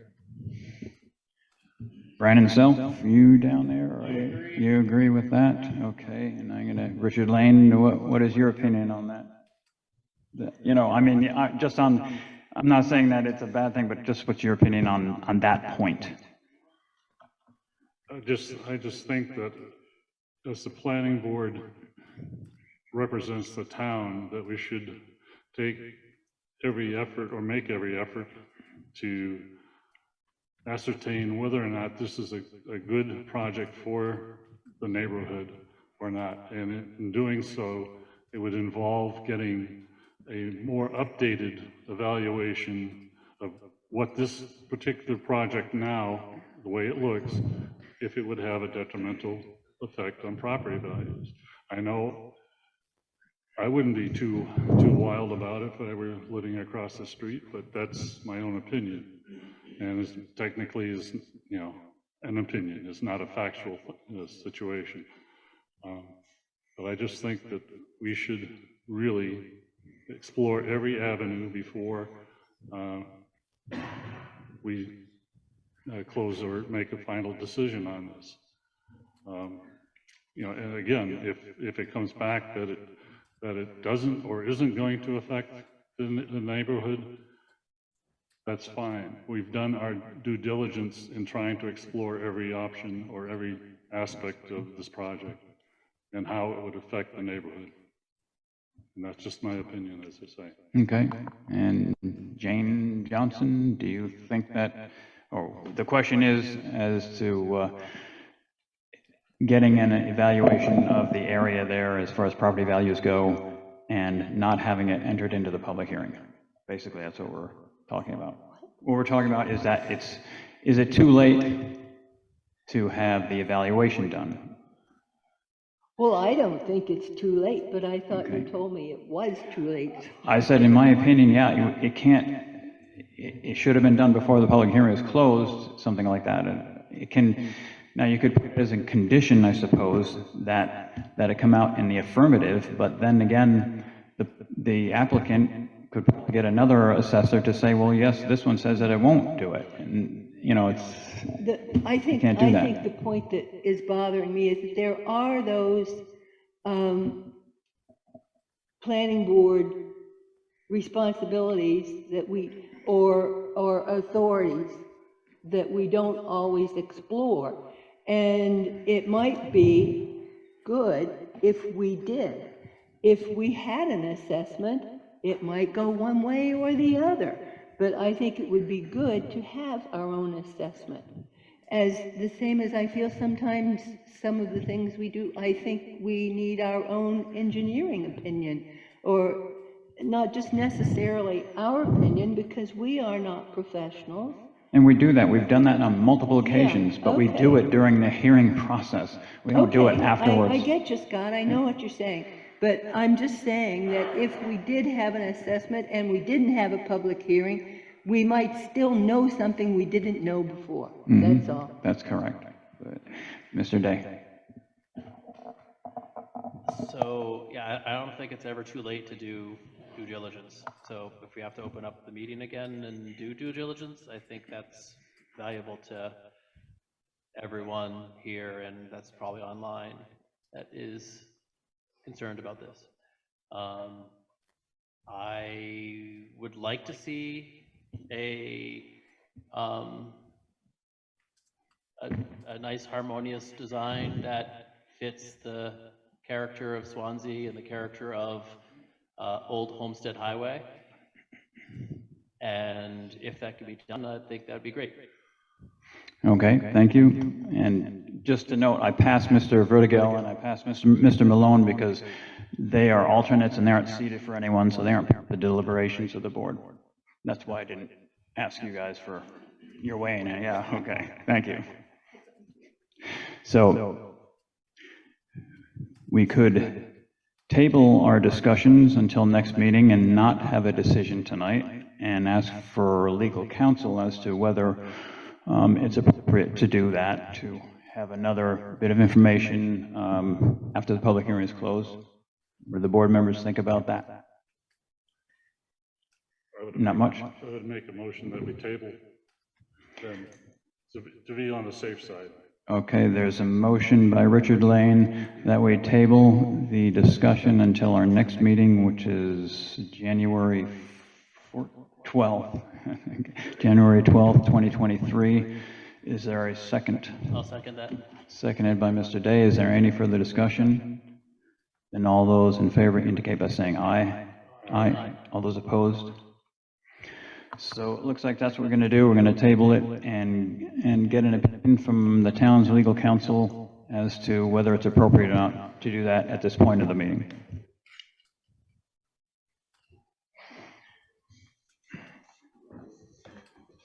So what else do we have?